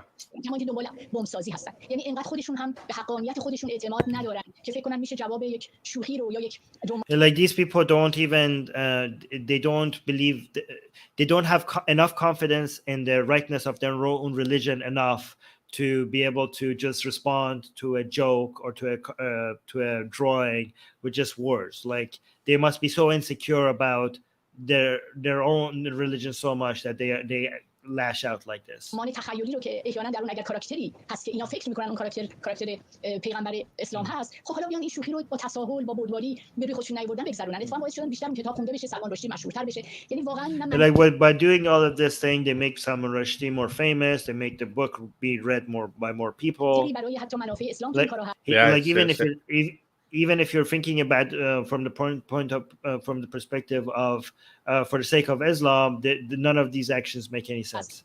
و نه چهره بهتری میده به خود اینها به حکومتاشون آنچه که اتفاق میفته همون مثلا تداوم سنت قرون وسطایی که در مورد تکفیر و در مورد یا کفرگویی یا مزاح با اسلام all this does is like just keeps alive all the dark age takfiring or like the violence of Islam. It just keeps that alive. That's all it does. یا ارتداد اصل ارتداد که یه از فقهای شیعه معتقدن باید با مرگ روبرو بشه کسی که مرتده ولی خوشبختانه حسن بفهمید می‌خواستم عرض بکنم که وضعیت یک نفر آقای خمینی Anyway, so I just noticed the part that where she was like saying like it's like I have to say personally that I'm ashamed, like how often. Oh no, actually, she continues talking about her students at some point. I don't know if you wanted me to bring that part, but I think we get the point. I think we get the point. This is good. So every time this happens, I always say that it's important because there are two types of Muslims who come. Obviously, one are very silly ones who just say, "Oh yeah, well done. Yeah, this is what happened when you mess with Islam, the power of Allah, blah blah blah." But then there are other types of Muslims who say, "Well, there's no such thing. This is a lone warrior attack. Islam's got nothing to do with it. Islam is a religion of peace." And you also know both these people are totally ignorant. So it's become a ritual now that I always go through these Quranic verses and hadiths and events. And whenever blasphemy is mentioned. So this is the chapter 8, verse 31, where it says, whenever our verses are recited to them, they say, we have heard it already. If we wish to, we say the same as this. These are only legends by primitive people. So Allah here is saying that these kuffars, the infidels, taunt Muhammad. And when Muhammad tells them stories, these people say, oh, why you guys are telling us the stories of the ancient people, primitive people. This is written in Ibn Kathir as well. This is written, this is the tafsir. It says here that guy was Al-Nadir, Nadir ibn Harith. He said, who by Allah has better tales to narrate, I or Muhammad? Whenever, when Allah allowed the Muslims to capture Al-Nadir in Battle of Badr, the message of Allah commanded that his head be cut off before him. And that was done, all thanks to due to Allah, the meaning of life, blah blah blah. So Nadir ibn Harith was one guy who used to say, Muhammad, hey man, I can tell these stories better than you. But then when Muhammad captured him, he had him killed. So blasphemy number 1 gone. This is another one. Salim bin Umayyad expedition to kill Abu Afaq. Now Abu Afaq was another person who used to write these poems against Muhammad. Long have I lived, but never have I seen an assembly or collection of people more faithful to. So he basically saying what kind of people this why are people following Muhammad and blah blah blah. So he's just writing poem, like there's nothing bad in this. So the apostle, upon hearing this, the apostle of Allah said, who will deal with this rascal for me? And by deal he obviously meant beheading them. Whereupon Salim bin Umar, brother of blah blah blah of the weepers, went forth and killed him. That's the casualty, blasphemer number 2 killed. Upon hearing this, another person was when Abu Afaq had been killed, Asma bint Marwan. She was upset and she also wrote a poem. You obey a stranger who is none of yours, blah, blah, blah. It's a little bit stricter one. And she says that nobody can kill him. Anyway, she's just saying, venting off after 2 murders. And then when Muhammad heard what she had said, she said, who will rid me of Marwan's daughter? Umair, who was with him, heard him. And that very night he went to her house and killed her. In the morning, he came to the apostle and told him what he had done, meaning the guy was remorseful. He thought that he's killed an innocent woman. So he thought, he was remorseful, to which Muhammad said, you have helped God and his apostle, O Umair. When he asked if he would have to bear any evil consequences for killing a woman, the apostle said, Muhammad, this is the most peaceful prophet. He said, 2 goats won't butt their heads about her. So Umair went back to his people. This is person number 3 killed. Another one, last one. Then he marched until he reached Ruhaya. When Muslims met him, congratulating him, and the Muslims on the victory of God had given him Salman. So this is after a battle, one such battle, Muslims are celebrating that they've killed people or whatever. So Salama bin Salama, so Asim, but blah, blah, blah, told me, what are you congratulating us about? By God, now this is Arabs are bickering amongst each other. Why are you celebrating this victory? By God, we only met some bold old women, like the sacrificial camels who are hobbled, and we slaughtered them. So they killed bold old women. And one of these guys is saying, why are we congratulating? What's so special about that? So the apostle smiled and said, but nephew, these bold old women were their chiefs. But anyway, so one such guy was Uqba. Uqba was also killed. He had been captured by Abdullah. So who was Uqba? Uqba also used to insult Muhammad back in the Quraysh days. When the apostle ordered him to be killed, Uqba said, this blasphemer said, oh apostle, who will look after my children, O Muhammad? So Muhammad, the most merciful and peaceful prophet of all time, said, hell, he said, and Asim Thabit al-Ansari killed him according to what Abu Ubaidah blah blah blah says. So these are just 4. What are you reading? What was that? Was that the Sirah? Like, was that like? This is from the Sirah, but Nadir ibn Harith was Nadir ibn Harith's story. That's from the Quran, and you can find in exegesis and in the Sirah as well. So the tafsir that you used to read that was like one of the best tafsirs of the Quran. So that that's most reliable, most authentic tafsir of the Quran, right? Like, but just to be transparent, this last part that you read, the sirah is not. How do you say? Not every Muslim accepts it. Not every Muslim accepts it. But but you ask them the biography of the Prophet that we get it from either Waqidi or Ibn Sham, and a lot of they're not outwardly rejected. Yeah, no, they're not outwardly rejected, but they do take a lot of account. They do take accounts from it. It is considered the most authentic biography of the Prophet. So, but none of it is considered reliable. I just want to be transparent about that last part, like that. A lot of Muslims don't consider that a reliable source. Like it's not like Sahih Hadith or anything like that. It's like way below that when it comes to a lot of Muslims, if you show them Sahih Hadith as well, they're not happy with that either. So that's but relatively, like if Quran is here and Mutawatir Hadith is here and Sahih Hadith is here and authentic tafsir, like a good tafsir of the Quran is here. The sirah is like way down there, right? Like when it comes to the percentages of Muslims who consider this to be like absolutely authentically like true. And I'll actually tell you how problematic that is, because I've been reading a lot into it, and how the fiqh and how the scholars actually rated and the Sule Hadith and all that. You know, in some cases, actually Mutawatir Hadith is actually higher than the Quran. No, there's nothing higher than the Quran. Really? So how would you know that a verse has been abrogated? Because the Quran itself doesn't say that it's been abrogated.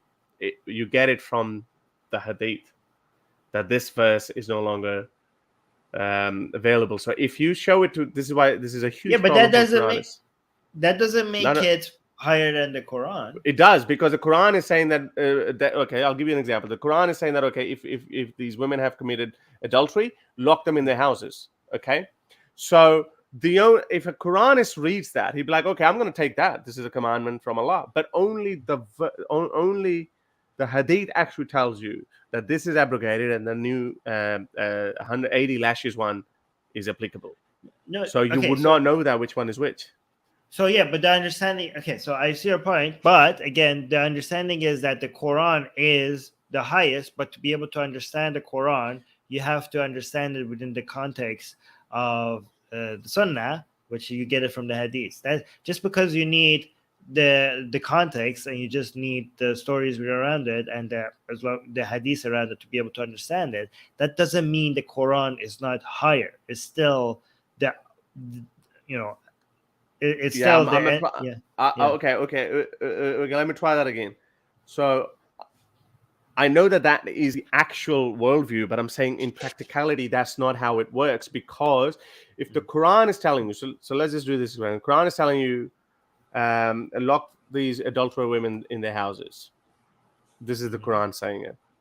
Now, Hadith is saying that this verse is abrogated. Which one are you going to take?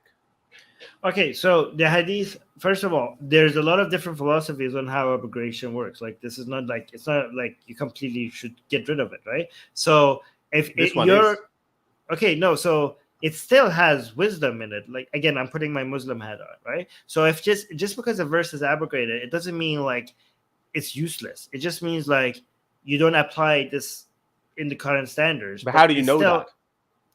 Yeah, but I'm just saying, like, you what you're saying would be true if this Quranic verse would be completely useless because of this Hadith. No, in terms of fiqh, it's totally useless. In terms of fiqh, it's totally useless. Yeah, I know, I agree with you, but the whole thing is useless. Okay, the whole all of it is. No. In terms of fiqh, I'm going from their worldview as well. Okay, but in terms of learning about, like, there's they will say that there's still some wisdom. It's important for you to read this verse. Like, there's still read the history of that. Yeah, so it's not completely gone. Yeah. No. The purpose of that verse was to put Hududullah, yeah. So that was one of the laws of Allah that Allah had given. That was the purpose. That purpose was no longer applicable once this Hadith says that this is abrogated. That's what I'm saying.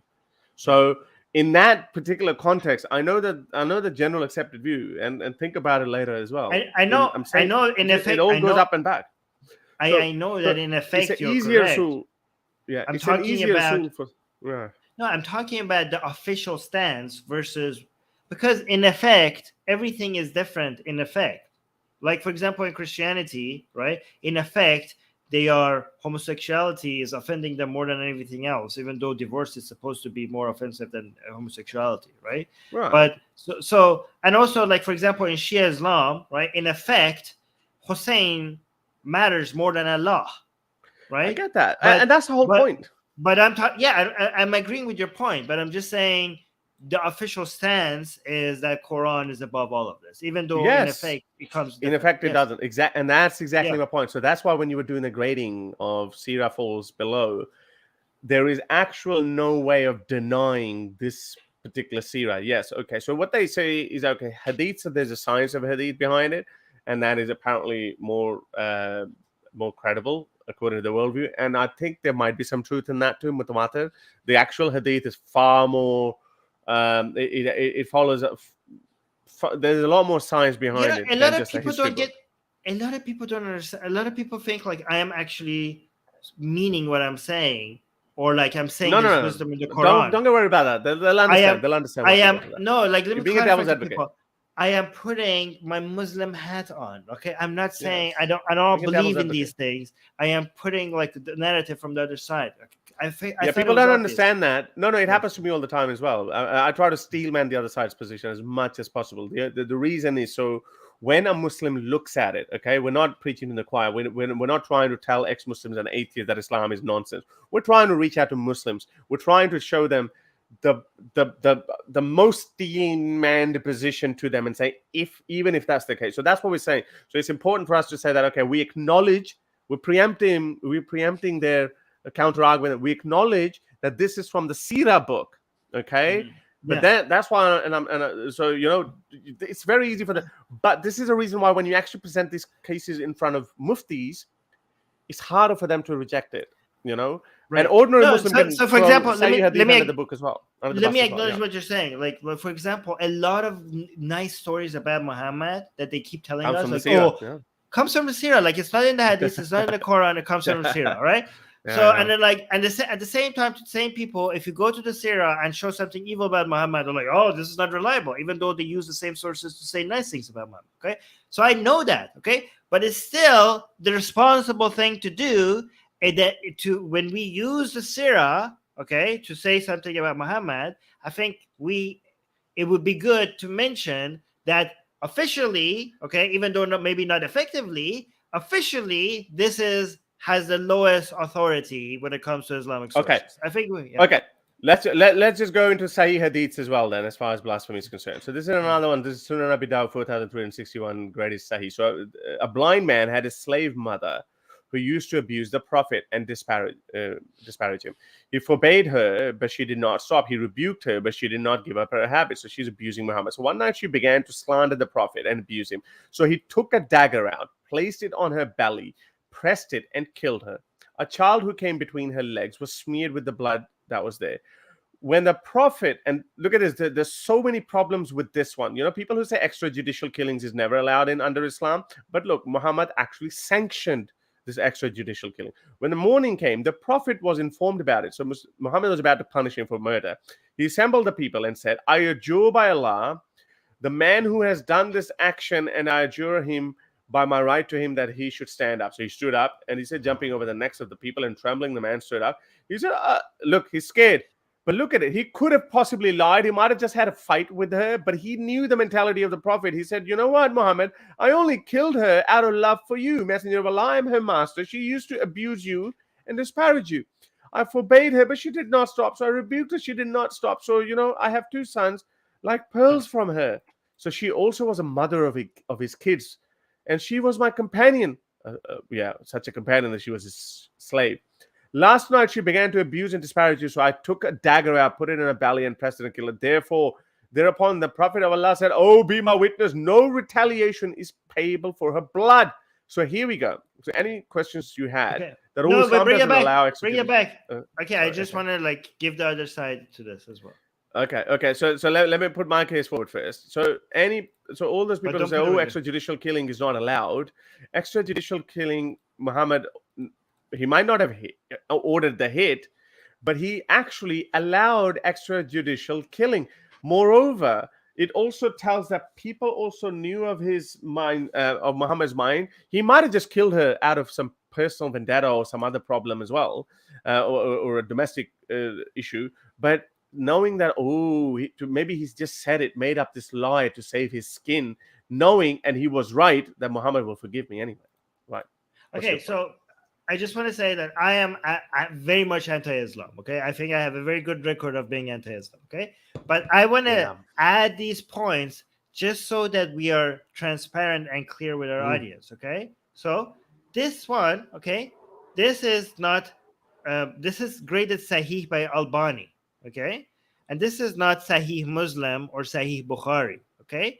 So Albani is a much more recent figure in Islamic history, in Islamic scholarship, okay?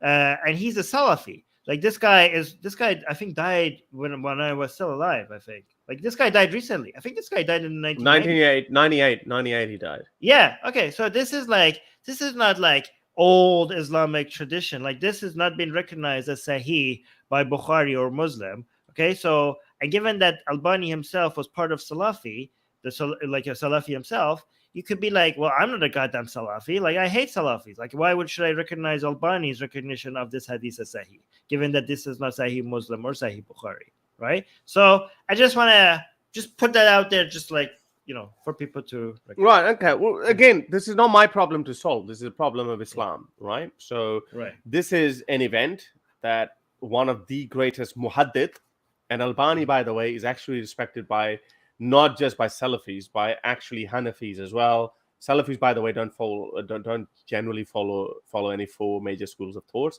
The closest revered Imam is Ibn Taymiyyah. Yeah, but not by the Shafi'is or the Malikis or the but Hanafis do respect him. No, I don't think Shafis, and they still respect his prowess. Yeah, but they don't. I know, but it's not. I know, but it's not like his stamp of approval of Sahih is like, okay, it's like definitely true. It's not like Sahih Muslim or Sahih Bukhari. Like, okay. Yeah, we respect. Okay, I'll leave that. Yeah, sure. I'll leave it to people, and in those cases, if someone says I don't agree with this, I say fine. I don't care if you don't agree with it. Okay, good. But my criticism is for those people who actually agree with this hadith. Okay. Yeah. So, but don't you think it's a good thing? Like I know, like no, I don't think so. No, I know I'm nitpicking, but I just think like wouldn't it come across as I don't more? Care. Oh, you don't care? I don't care because as I said, it's not my problem. I'm not an Islamic scholar. I'm not gonna argue with anyone whether that's Sahih or not. I can look into the reason. Okay, well, this is graded by Albani, but not by others. I don't care. My point is, these traditions exist within Islam, and a lot of those people who respect Albani, who do say that, okay, this is a Sahih hadith and they accept it, I'm saying those people, they are answerable to this problem, and they need to say, don't come around and tell me, oh, there's no such thing. Okay, you can those people can deny these hadiths all they want, fine, but I'm just saying that these problems existed. Okay, so next one, let's just look into the next one. This is volume 3, Sirah al-Nabiyya by Ibn Kathir. There was a man, he had two female singers, Fartana and a friend, who would sing songs mocking the Messenger of Allah. This was why the Messenger of God condemned him and the two singers to death. Okay, then there was Sarah, who was also executed, a freed woman of Banu Abd al-Muttalib and Ikrama, because she used to insult the Messenger of God while he was in Mecca. So thereafter he condemned her to death. Okay, so this is again Ibn Kathir. Yes, you could argue whether that's historical account is true or not, blah blah blah. But then you throw the entire so just so that you're clear, I am clear. Okay, I don't think any of this happened. Like, okay, so I'm talking about based on Islamic standards. This is considered authentic. This is not considered authentic. But if you ask me myself, none of this happened. Like none of it. I don't think Muhammad was like. I think like 99% of the stories about Muhammad that didn't happen. Like maybe look, that's irrelevant whether it happened or it didn't. I know. The problem is that these people believe that it happened. I know. We're talking about that, and the theology is built around that. Okay, well there you go. This favorite Sahih Bukhari is coming to picture as well. So yay, there was this guy. Allah's messenger entered Mecca in the year of its conquest wearing an Arabian helmet on his head. And when the Prophet took it off, a person came and said, Ibn Khatl is holding the covering of the Kaaba, taking refuge in the Kaaba. Prophet said, kill him. Ibn Khatl. So basically, if you hold the covers of the Kaaba, then that's basically, you're not allowed to kill according to the Arabian traditions. Ibn Khatl, who was he? He was a blasphemer. Here is Isn't this the first ex-Muslim? Yeah, no, that was Saad ibn Sara, I think. Oh yeah. Okay. So and the story of two singers that I told you. Sorry, where is it? Okay, no, that was. I'm being called a bigot in your live chat, by the way. Who? So they're calling me a bigot in your live chat. Why are they calling you a bigot? Armin says he's against Islamists, but justifies separatists of Kashmir. What a whining bigot. Justifies separatists of Kashmir. Okay, well, this is not the topic here, and I know, Kashmir, yeah, they're Sunnis. By the way, I might be a bigot because I call these guys Sunnis, these Hindutva radical Hindus who just see from their point of view. They just so the lost cause. Don't worry about it. You're probably a bigger victim of these Sunnis, but I've got over 100 videos against them. But anyway, so let's just stick to the topic. And I think I'm doing something right. If the Hindutva calls me a bigot, I think I'm on the right track. Yeah. So these are Hanafi scholar. You probably are familiar with this guy. Let me play him. I put subtitles on it, so I did work hard on it. So let's just do this and then finish it. Finish him. Have a listen to these couple of videos. का मसला है क्या? मैंने कहा इब्ने खतल जिसके बारे में हुजूर ने फरमाया जहां मिले इसको कत्ल कर दो, वो नीचे से काबे के खिलाफ बड़ा मजबूती से आज भी बांधा जाता है, रस्सों से बल्कि वो नीचे से चढ़ता चढ़ता आधे जाकर उसने लटक गया। साहबा ने कहा जी वो तो काबे वह मुताल्लिकुन बिअस्तारिल काबा थे, वो तो काबे के खिलाफ से लिपटा हुआ है। एक तरफ काबे की दीवार है, दूसरी तरफ काबे का खिलाफ है। अब फरमाए क्या करना है? तो मेरे आका ने फरमाया उक्तुलू, उसको वही कत्ल कर दिया। This is the guy Ibn Khatl story that I said. So this guy is Hanafi, and obviously he's also he's very popular in Pakistan. So anyway, you want to believe in these stories or you don't want to believe in these stories, you can throw all the hadiths under the book or under the bus, or you can accept, you can nitpick, whatever. But don't come around and tell us when some random guy goes on and kills someone and you say, oh, it's got nothing to do with Islam. It's got everything to do with Islam. Your theology is for 1400-year-old tradition of accepting these narrations, these stories, and then some accept them, some don't.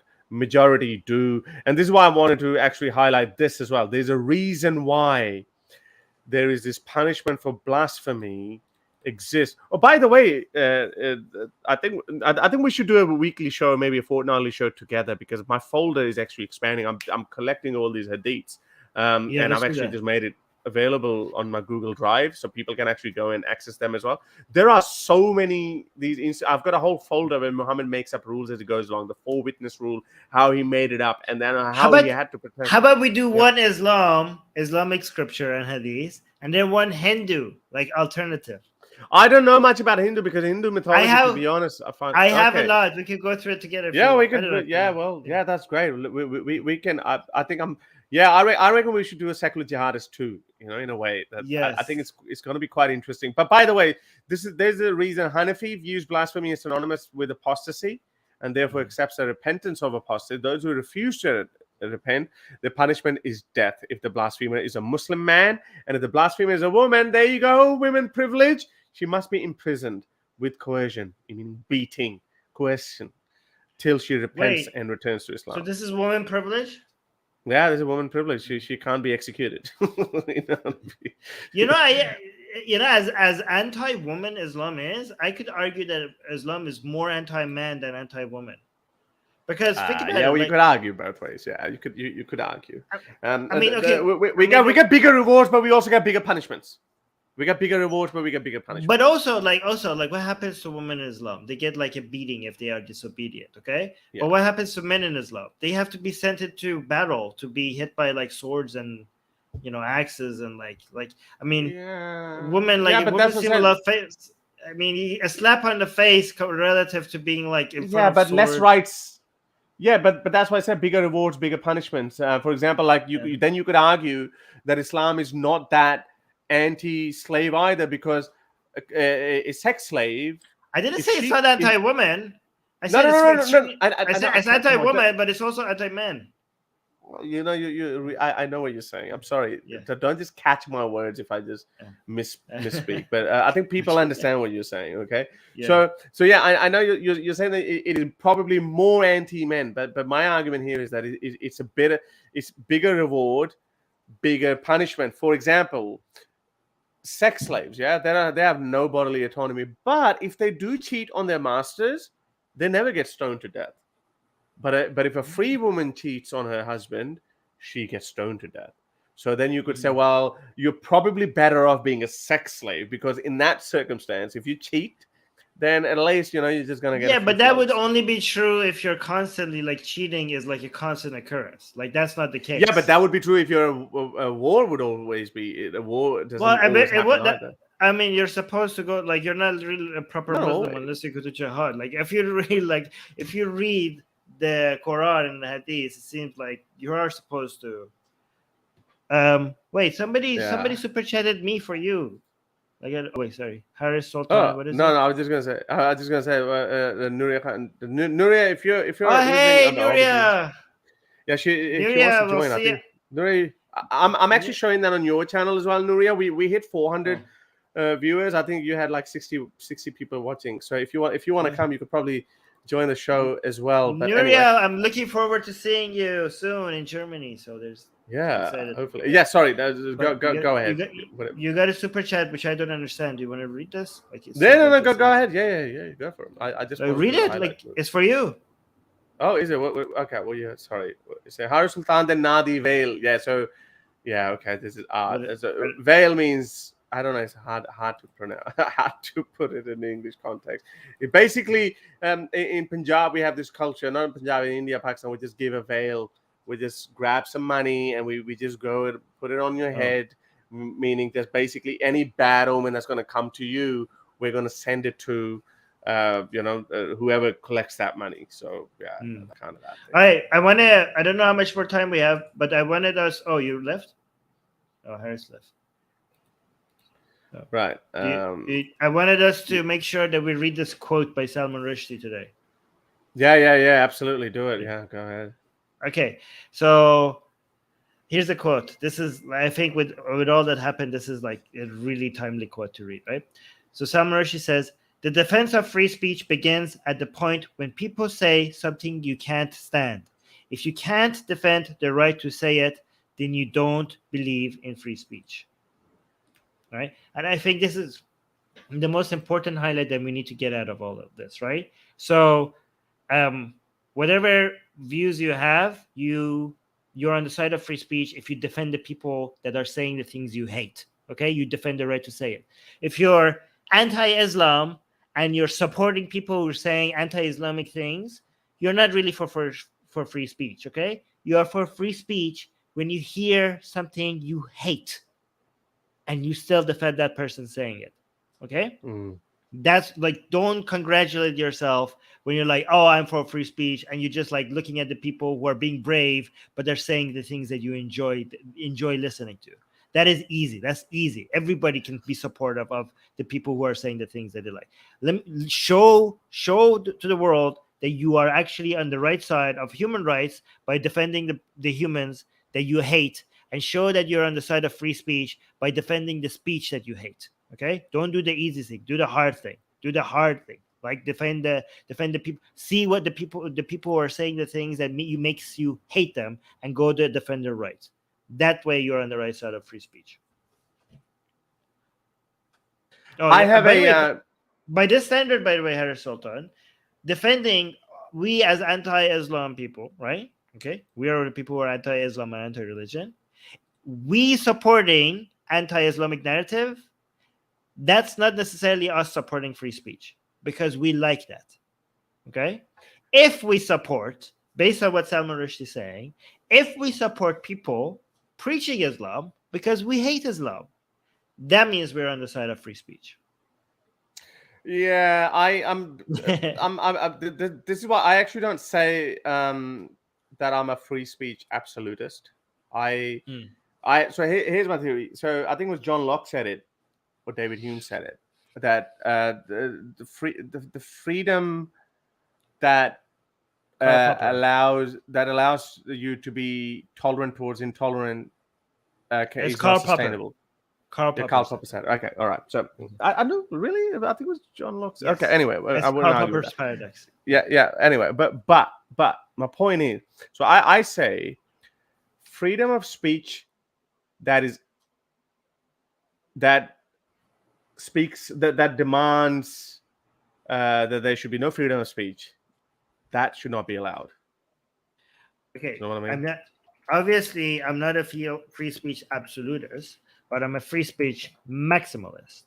Okay. So I'm maximalist too, but just maybe if that doesn't fall. So obviously, maximalist is a vague position. Like you could draw a line anywhere. So just as much as we can allow it. Like this is a government interventionist minimalist. Like as less government intervention as possible, but what is your less might be slight. So I'm saying that those people who say, for example, there was this famous episode in 60 Minutes where the guy I debated with from Muslim Brotherhood, Uthman Badr, I think his name was. So he was put on the spot. He said, he said, I'm using freedom of speech to curb freedom of speech, and it's on surface it seems like either a very stupid idea to allow it, or it's self-contradictory. So you can use freedom of speech, and this is what people like Daniel Kikuchi and all these guys advocate. I say, in my worldview, I say it actually wouldn't be anything wrong. So if you are using freedom of speech to shut down freedom of speech, so we can take that right from you. So that would fall. In all other cases, you're allowed to use your speech as long as it doesn't allow violence. I'm still thinking about it. I want your thoughts on that. Well, okay. So if you say that speech that is threatening free speech should be limited, okay, then you are opening the door as a way to shut down any form of speech that you don't like. No, but there can be conditions. I'm sure everything can be argued. I know, but because... like that is a way to justify tyranny if you wanted to, like, because it has the same problem that you just identified. Because then who is there to identify? Give me an example. No, the government there will always be a mediator. Government would always be the arbitrator there, and there would always see. I think the tyranny gets complicated, and it becomes easier to define when the power concentrates in limited or in less and lesser number of hands. I mean, that's when tyranny. When we have governments as vast, as diverse as we have today, like local governments, senates and state governments, and then obviously federal government, the power is so decentralized that tyranny would never be the right word to describe it. And then we can actually have this, and this is what we are arguing. We can argue, and then people at different levels of government can come to a conclusion that, yes, look, we're not going to allow you to ban freedom of speech or to advocate absolutism or no freedom of speech, for example. So these people are actually Islamists, for example. They say that, okay, you should not be allowed to speak freely. So we say that you should be allowed to say that using the very principle that you're speaking against, freedom of speech. So it is a bit of a contradictory position to take as well. So I don't think that would go as far as calling it tyranny. I don't know. The paradox of tolerance cuts both ways. Yeah, okay. All sorts of intolerance can be justified in the name of fighting intolerance. A friend of mine actually said a very similar thing. He said, everything can be argued. The same person can argue on both sides. Everything can be argued. So Karl Popper, like I posted this 2 years ago, and I was challenging Karl Popper's paradox of tolerance, right? Because he said, like, if we tolerate people who are basically fascists, right, or who are not tolerant themselves, then by tolerating them, we are inviting intolerance, right? So not all form of tolerance is okay. We have to be intolerant towards people who don't appreciate tolerance. That's what Karl Popper was saying. Right? Yeah. But I said, like, if that's your line of reasoning, it could backfire, okay? Because if you say that, okay, I am tolerant, but not towards people who are intolerant, okay, then your hands are open to now be intolerant towards anybody. Because you could argue, like, especially if you see you yourself and whatever you stand for as the side of tolerance, then anybody who disagrees with you, you could justifiably, like, you could justify it as them threatening the foundations of tolerance, which is you or the people you stand for. Give me an example. Right? So, for example, if anybody criticizes secularism, or if anybody criticizes modernity, or if anybody criticizes Western countries, or if anybody criticizes LGBT, or if anybody criticizes anti-religious attitudes, right? You could come and just justify that the positions of modernity, secularism, liberalism, anti-religious attitudes, these are the forces of tolerance. Like, we represent the side of tolerance, and their criticism of us represents the side of intolerance, and therefore their speech should not be tolerated. In fact, you could argue that religion as a whole should not be tolerated. Yeah. Any preaching of religion should not be tolerated. Yeah.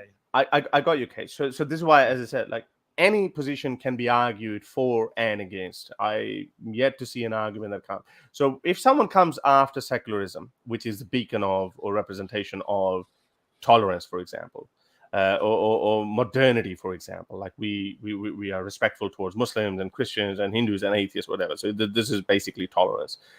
So if someone goes after the very structure, let's say egalitarian system or modernity, someone goes after that, we will actually look at it. What exactly are they coming after? For example, should people be allowed to preach again? So we will have to drill further into it. What exactly are they arguing against? So let's just say they go after abortion. Yeah. So these people are they're more likely to, people who are more likely to attack modernity, they're more likely to attack against abortion. So I'm saying, if they go after abortion, no, you should be allowed to campaign for abortion, because as long as you're acknowledging that we are allowed to debate on things. But when you go after the very idea of freedom of speech, you're basically going after the very idea. So in my case, of debating. So in my case, there would be two different things that we could argue for. So for you, intolerance is justified when it's such an obvious and direct attack on the freedom of expression. But yes, it has to be extremely direct. It cannot be like a second indirect. It cannot be like, well, indirectly you're challenging the people forces of freedom of speech. Like, it has to be the very foundation of freedom of speech. If that is being attacked, then you're intolerant of that. That's what you're saying. Yes. Yes, but, okay. And I think we can make a distinction, and I think we can make a distinction that so that doesn't open the floodgates that, okay, well, then we're going to shut it down for everything. This is why I'm a big, I do understand grace, and I have a problem with people who try to find one box fit all kind of ready-made solutions in philosophy, where people go into that, okay, if we do this, then rationally we'll have to allow that as well. I don't think so, because there would always be more caveats that we can add. There would always be more nuances. We can always find those nuances, and we can argue for and against for that as well. And I think, but given the tendency, okay, of authoritarians taking advantage of these nuances to all of a sudden become full-on, fascists, right? And given that there's already forces in favor of more control and limitation of free speech, I think it's safer for me to go all out in support of freedom of expression and tolerance, because we already have enough forces trying to limit speech. Do you know what I mean? Like, it would be safer to overdo it on freedom of expression than underdoing it. Like, you know what I mean? Like, it's hard for you to go wrong on, be like, oh my God, we have like too much. Like, there's not that much examples of too much free speech. I know there might be some examples, but we have way more examples of too little free speech. Yeah, so it's safer to overdo it on one side. That's what I'm saying. Okay, so I'll disagree with you on that point. Why? And that matters more. And we always say that, okay, like if you look at it statistically, how many people get killed by drink driving, but the person who does get killed by drink driving, for him, that person or person who has survived by him, for them, they would say, well, this is it. There's no such thing as too much drink driving or too little drink driving, because in the grand scheme of things, then there would be less deaths attributed to drink driving than other causes of deaths. So I'll give you an example. I used to be a big believer of that, and I think Ali Rizvi used to say that as well. That okay, like let people say blurt out their absurd ideas. We can counter them because if we ban them, then they will go underground, etc. Blah blah blah. And Armin Navabi says that too, and I think a lot of classical ex-Muslims have said that as well. And I revised that position a little bit on that. You know why? Because I've seen that. So when we allow hate, and again the hate, I'm going towards hate speech. People say, okay, let them say that. Let them say bigoted speech. Don't cancel them. Canceling, because free speech is, everyone should have free speech. Everyone. So I say no. So we've seen this. Let's just look at the Indian case. And I think this is more of a case all around the world. And we're slowly seeing that. And I see value in taking free speech away from those people who actually don't agree with free speech. The very idea. Look at in India. So people say, okay, the undertones. And I'll go even one step further. And you're right, probably, in that this is a bit of a slippery slope. Where do we draw the line? So look at in India. Let's just start with India. People throw these random words like, oh, these jihadis love jihad, katmulle. They throw these charged up terms. You could say that, okay, what this is just, they don't literally say go and kill Muslims or whatever. And Muslims, you do that in their own world as well. They don't literally say that, but they send these undertones, they send these little messages. And we've seen in a short amount of time, within these last 10 years, this Hindutva has risen to a point that at the lower level, there are tens of thousands, if not hundreds of thousands of Hindus who actually openly ask for, and they have been inspired by higher level people who have used their freedom of speech with little mixed up charged language. They don't explicitly say go and kill them, but the end result is people who get killed. So my question to you is, those people who do get killed, for them, this is it. They're like, whoa, why was that even ever allowed? Okay, like this, the freedom of speech has a cost, obviously. Okay, if freedom of speech didn't have a cost, we wouldn't be needing to defend it so much. Okay, the point is not that there's no cost associated with freedom of speech. The point is that the cost of not having it is dramatically higher. Obviously, if it was all like sunshine and rainbows with freedom of speech and people wouldn't be saying problematic stuff that would actually put people's lives in danger, we wouldn't be so aggressively needing to fight for it. It would be easy. Okay. Everybody would see the point. I get that. Okay, I get that, and I acknowledge that, and hence the great quote comes from. I keep forgetting who is it? The one that says, "I don't agree with what you say, but I defend your right to say it even with my dad." So would you want to be? So would it's you be attributed? Okay? That quote is attributed to Voltaire. But yes. I studied somebody says that Voltaire probably didn't say that. It's a good quote whether he said that. Either way, whoever said it. Okay. So my question to you is, should we go after those people who say that free speech should not be allowed and people who advocate free speech should be killed? And that movement, so as long as it's a fringe movement, I'm okay to let them say it. Now, that movement gets out of hand. For example, the infamous quote, Gustakh Rasul ki ek saza sultan tujhe, behead those who insult Muhammad. So that is getting bigger and bigger and bigger and bigger. And should we just keep saying, or maybe let's just tone it down a bit? Not because you could say, okay, well, this is violent. This is violent speech. So I'm not a free speech absolutist. I'm a free speech maximalist. I'm one of them. I was already preempting. Let me rephrase that. So I was already preempting that because you said that, okay, well, this goes in the violence territory, so screw it. Yeah. I was saying, okay, if this movement, like, okay, we should go after those who use freedom of speech, who use too much freedom of speech. We should go after those. That's all they say. Leave it vague, and let's leave it for our followers to interpret it whichever way they want. Now that becomes synonymous with going after those people who actually do interpret it this way and they kill them. Go after Salman Rushdie. Okay. Yep.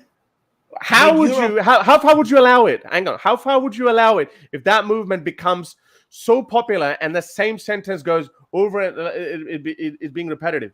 How far would you be saying, okay, I'm a free speech maximalist, even if my life goes for it, I'm allowing it? If I don't want to allow it, the way that I would stop allowing it is not by saying this speech is not allowed. That you should stop this movement. You could with better ideas.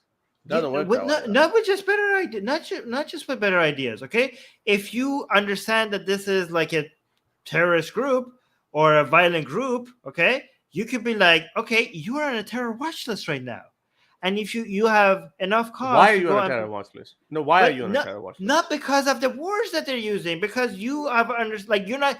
Even so even if you understand that they're using these words to incite some violence, okay, you're not going to ban the speech. In fact, you better ban the person who's saying that. No, ban the person. You go arrest these people for inciting violence, even though if they're hiding. No, but they haven't. They can say we haven't incited violence. We just said that free speech. If you don't have enough justification to show that they're going for violence, then you have no cause. Okay, but if you know that this is like a secret way for them, if you have enough, okay.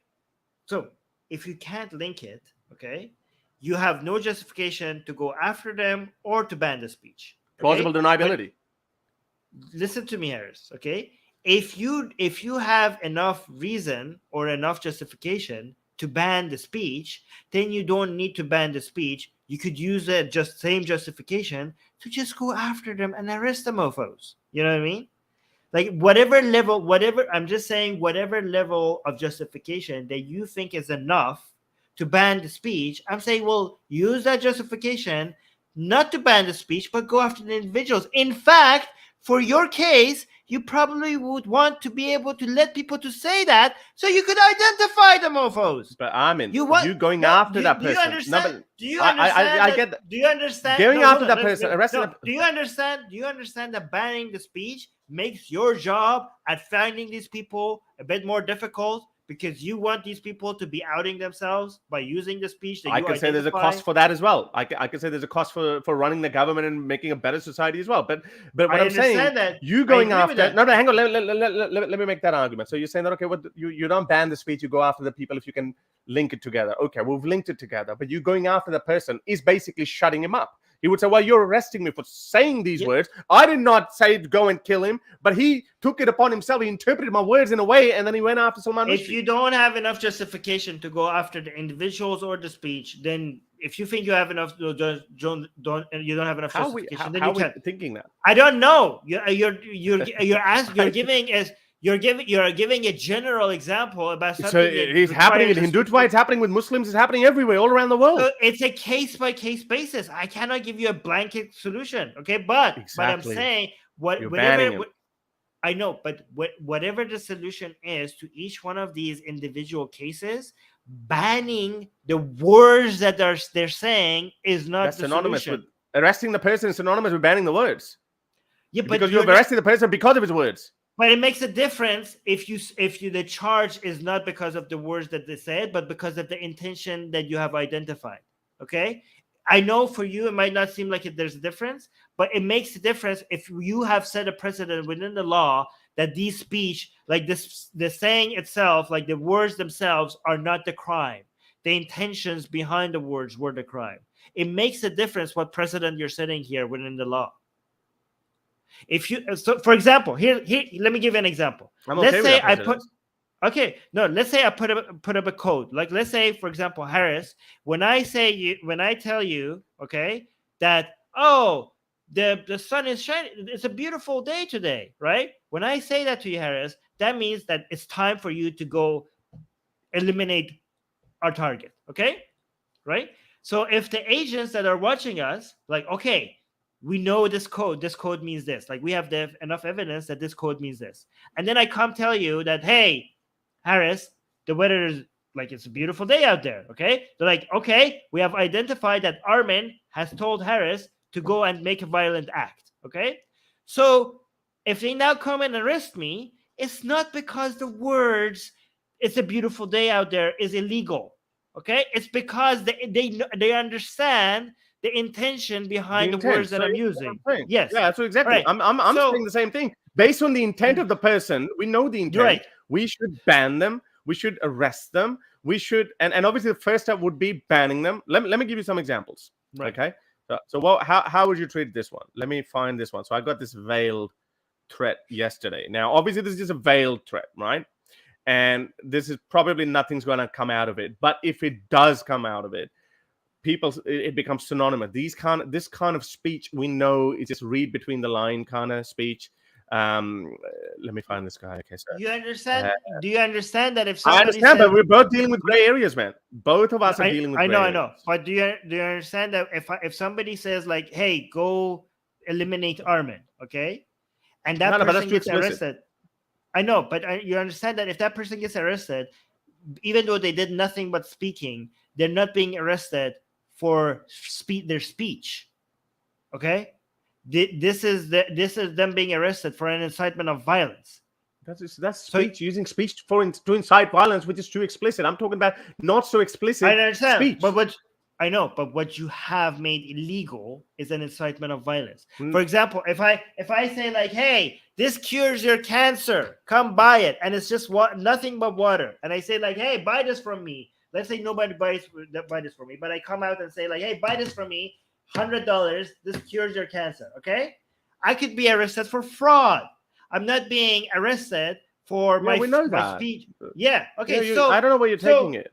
So, but what I'm saying is that you have to arrest people because you have identified their intent. If their intent was to cause harm to somebody or incite violence, you're not banning a certain speech. You're arresting them for what you know the intention was behind. So I'm talking. Okay, so when Ali Dawah says that we're proud that ex-Muslims should be killed, we're proud of that. Okay, and then he sprinkles it and says only in an Islamic state, right? But we know that this speech can be interpreted, and someone can go on and just take it upon themselves and kill him, and he knows it too. You know that he knows it too, and he cleverly describing it. So I'm saying, okay. No harm. Okay, so listen, no harm has happened yet. No harm has happened then. So we go, okay, this is and we see the overall trend. You understand if you open that door, me and you could get arrested as well. Do you understand? No, I'm not asking to get arrested. No, we can't be. I've never said it. I've never said it. I've never said that even remotely hints towards violence. I know, but if you open, I know that, but when you open that door, it is like, how many degrees of connections do you want to make? Okay, how many, like, if something that is not a direct call for violence on a certain individual, but you interpret it as like this could lead to violence. Well, what me and you say, Harris, people also connect that unjustifiably. Okay, but to a lot of people interpret that as something that could lead to violence on Muslims. Okay, I know it's unjustified, but once you open that can of worms, like once you open that door, like, oh, this leads to this, even though it was not a direct call to violence, then look at this one. In the hands, like you're opening the hands of authoritarians to connect everything to anything they want. Yeah, look at this one. So this is an individual, is a person of no significance, so that's fine. But if this person is a person of, for example, in India, that Zubair guy got arrested. He dog whistled. Yeah, okay. That Zubair guy, he dog whistled against Nupur Sharma. We know what his intent was. It's not gonna. There's a whole thing for dog whistling as well. So you're at liberty to call yourself an ex-Muslim or identify as whatever you please. Okay, fine. That is your business. Okay, fine. Even though factually it's incorrect, you can't be an ex-Muslim in a Muslim country, the 13th country. Just don't blaspheme and hurt the sentiments of over 1 billion people. Okay, this is your opinion. Fair enough. This is where the sentence should have ended because you are allowed to say that, right? But if you do, then there will be a retort. Sooner or later, there will be a response. Okay, so you could argue that he's probably just, he's just saying it. He's just hoping that something sooner or later there will be a response and you'll be taken care of, etc. But if a big person says it, if a person says it of huge following, this is like, yeah, you know, I approve if there is No, bring it back. some sort of okay, hear me out. So if there is some, sooner or later there would be, I approve. I'm a big cleric, millions of people follow me, and if there is someone, if someone does take care of you, that's okay. I've legitimized it. Now I haven't actually I've said someone to do it. So my point is that person, even if that happened, I'm being actually a little bit charitable. I'm saying he should not be arrested. He should not be arrested for saying that. But organizations, Twitters and social medias and all that, we should have a formula, and we should be able to cancel these people. That's what I'm saying. So what do you want this like? Okay, what do you want happen to this person? Do you want them to get arrested? No, I don't want them to be arrested. I'm saying that this kind of retort should be taken down, and that would not be breach of free speech. Yeah, but people should be cancelled. Cancelled. Harris. Okay, Harris, can I speak? This is Twitter. Obviously, somebody being removed from Twitter is not a violation of their free speech. I know that, and so, I'm talking about canceling culture. I'm talking about cancel culture. Yeah. Okay, but I was talking about free speech. Like we were talking about Karl Popper's quote. Okay. Yeah, I think we're talking about how far the state should get involved. I'm not asking him to be arrested for that. Okay. So you agree that a speech like that does not require the state should not be involved in punishing. No, the state should not be involved in that. The state should not be involved. Okay, so we agree. Okay. Yeah, I'm just saying that should be cancelled. No, because I had a view that you probably are totally against cancel culture as well. I'm saying it's okay for certain cancellations. Okay, if you call a social media platform upholding its own community standards to make social media, that's not cancel culture. No. I don't think. I'm okay with that. I know your views on that. I'm asking about universities and platforms with TED Talks and those ones. Even though I know you would say that it's okay, it's up to the private organization because they operate as private organization. But I'm saying for us or me, being as a, you know, like I'm an advocate for free speech and freedom of expression. I'm saying that if I go against these people and I campaign to get them cancelled, that would not be a bad thing to do. It depends. It really depends. Okay. And also, is the university publicly funded? Yeah, but they all behave like private organizations. They have a board. Okay. They behave like private organizations. I just think like even if in some situations it might make sense for them to get canceled. Okay. I just think like coming from ex-Muslims, people who are desperately trying not to get canceled, left and right. We showing that we are tolerant of people talking against us works in our favor. Strategically, it doesn't make sense for us to go canceling out people, given that the cancel culture out there hurts us more than Muslims. Okay, so we want to be we want to be like, we will look like hypocrites if we use forces of cancel culture against Muslims, because then we wouldn't have a leg to stand on when people are canceling us.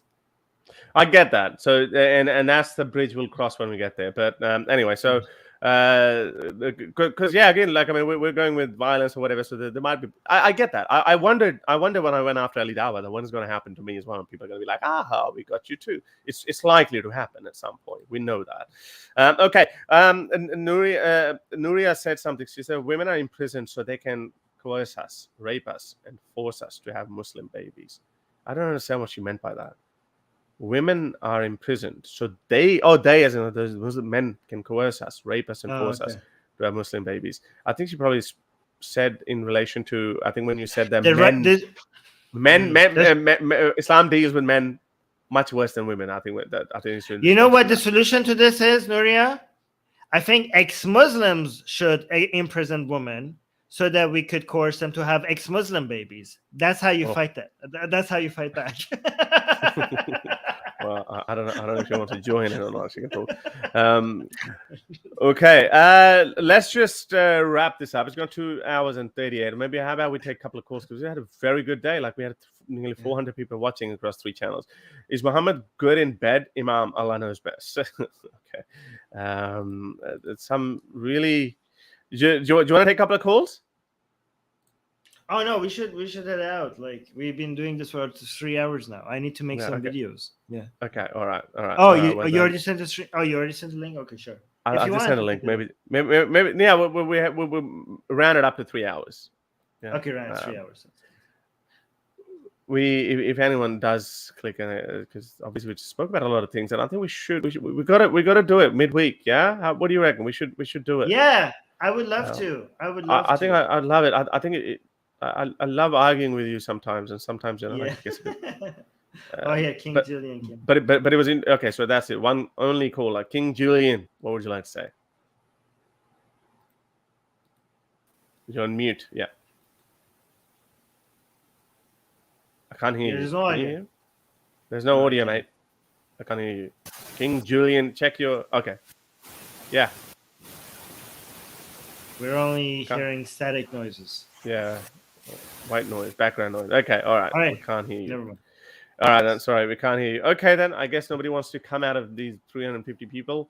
And it's dropping now. I think we should wrap this up. It was interesting. It was good. Salman Rushdie, I hope he makes it. And I'm confident that he would make it.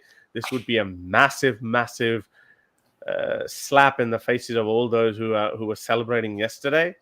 I think if he gets an eye patch, he would look like the ultimate badass, and this is going to propel the ex-Muslim movement and the risks ex-Muslims face, the threats to their lives, and it's just going to put that in the stratosphere, and it's going to be the talk of the town. And a lot of these, what Samuel Paty did, it brought in some landmark legislations in the Republic of France, and this is going to also it's going to force all those people who choose to stay quiet when it comes to criticizing Islam. They're going to come into action as well, because sooner or later it could be you. So I think this is I'm not going to say this is a good thing, but I'm saying if Muslims think that this was a good thing, then it's like everything that they do out of desperation, it's going to backfire. Read this one. I don't know. Atheist Republic quote by Salman Rushdie during an interview with a Danish journalist in 2014. Fanatics shouldn't mistake my name. I am in no rush to die. Okay, that's a good one. That's pretty good. That's a good one. That's a very good one. And how appropriate it is. Yes. He's in no rush to die. Peeps, the stream. Thank you very much, John. Stop, man. Okay, like share, subscribe. Yes. Suha is there as well. Subscribe to our Atheist Republic newsletter, atheistrepublic.com. Whenever I'm struggling to find news, not just when I'm struggling, I do go to Atheist Republic to get a lot of atheist related news. No, I actually share them all the time. And is that D writes for Atheist Republic as well, I think. Yes, D is amazing. Oh my god, yeah. D is the best. So I brought it up. But one of these stories: why does Iran hate pets? And they were like, "Hey, this is my news story." But so I think it was. That's sweet. It was good. Okay, all right, guys. Thank you very much. Until next time, we'll do this more often. As soon as Armin agrees, we're probably not next week because Armin and I were going to be traveling, and then a week after, maybe after that, we'll start. Until then, I would love that. That's amazing. All right, guys.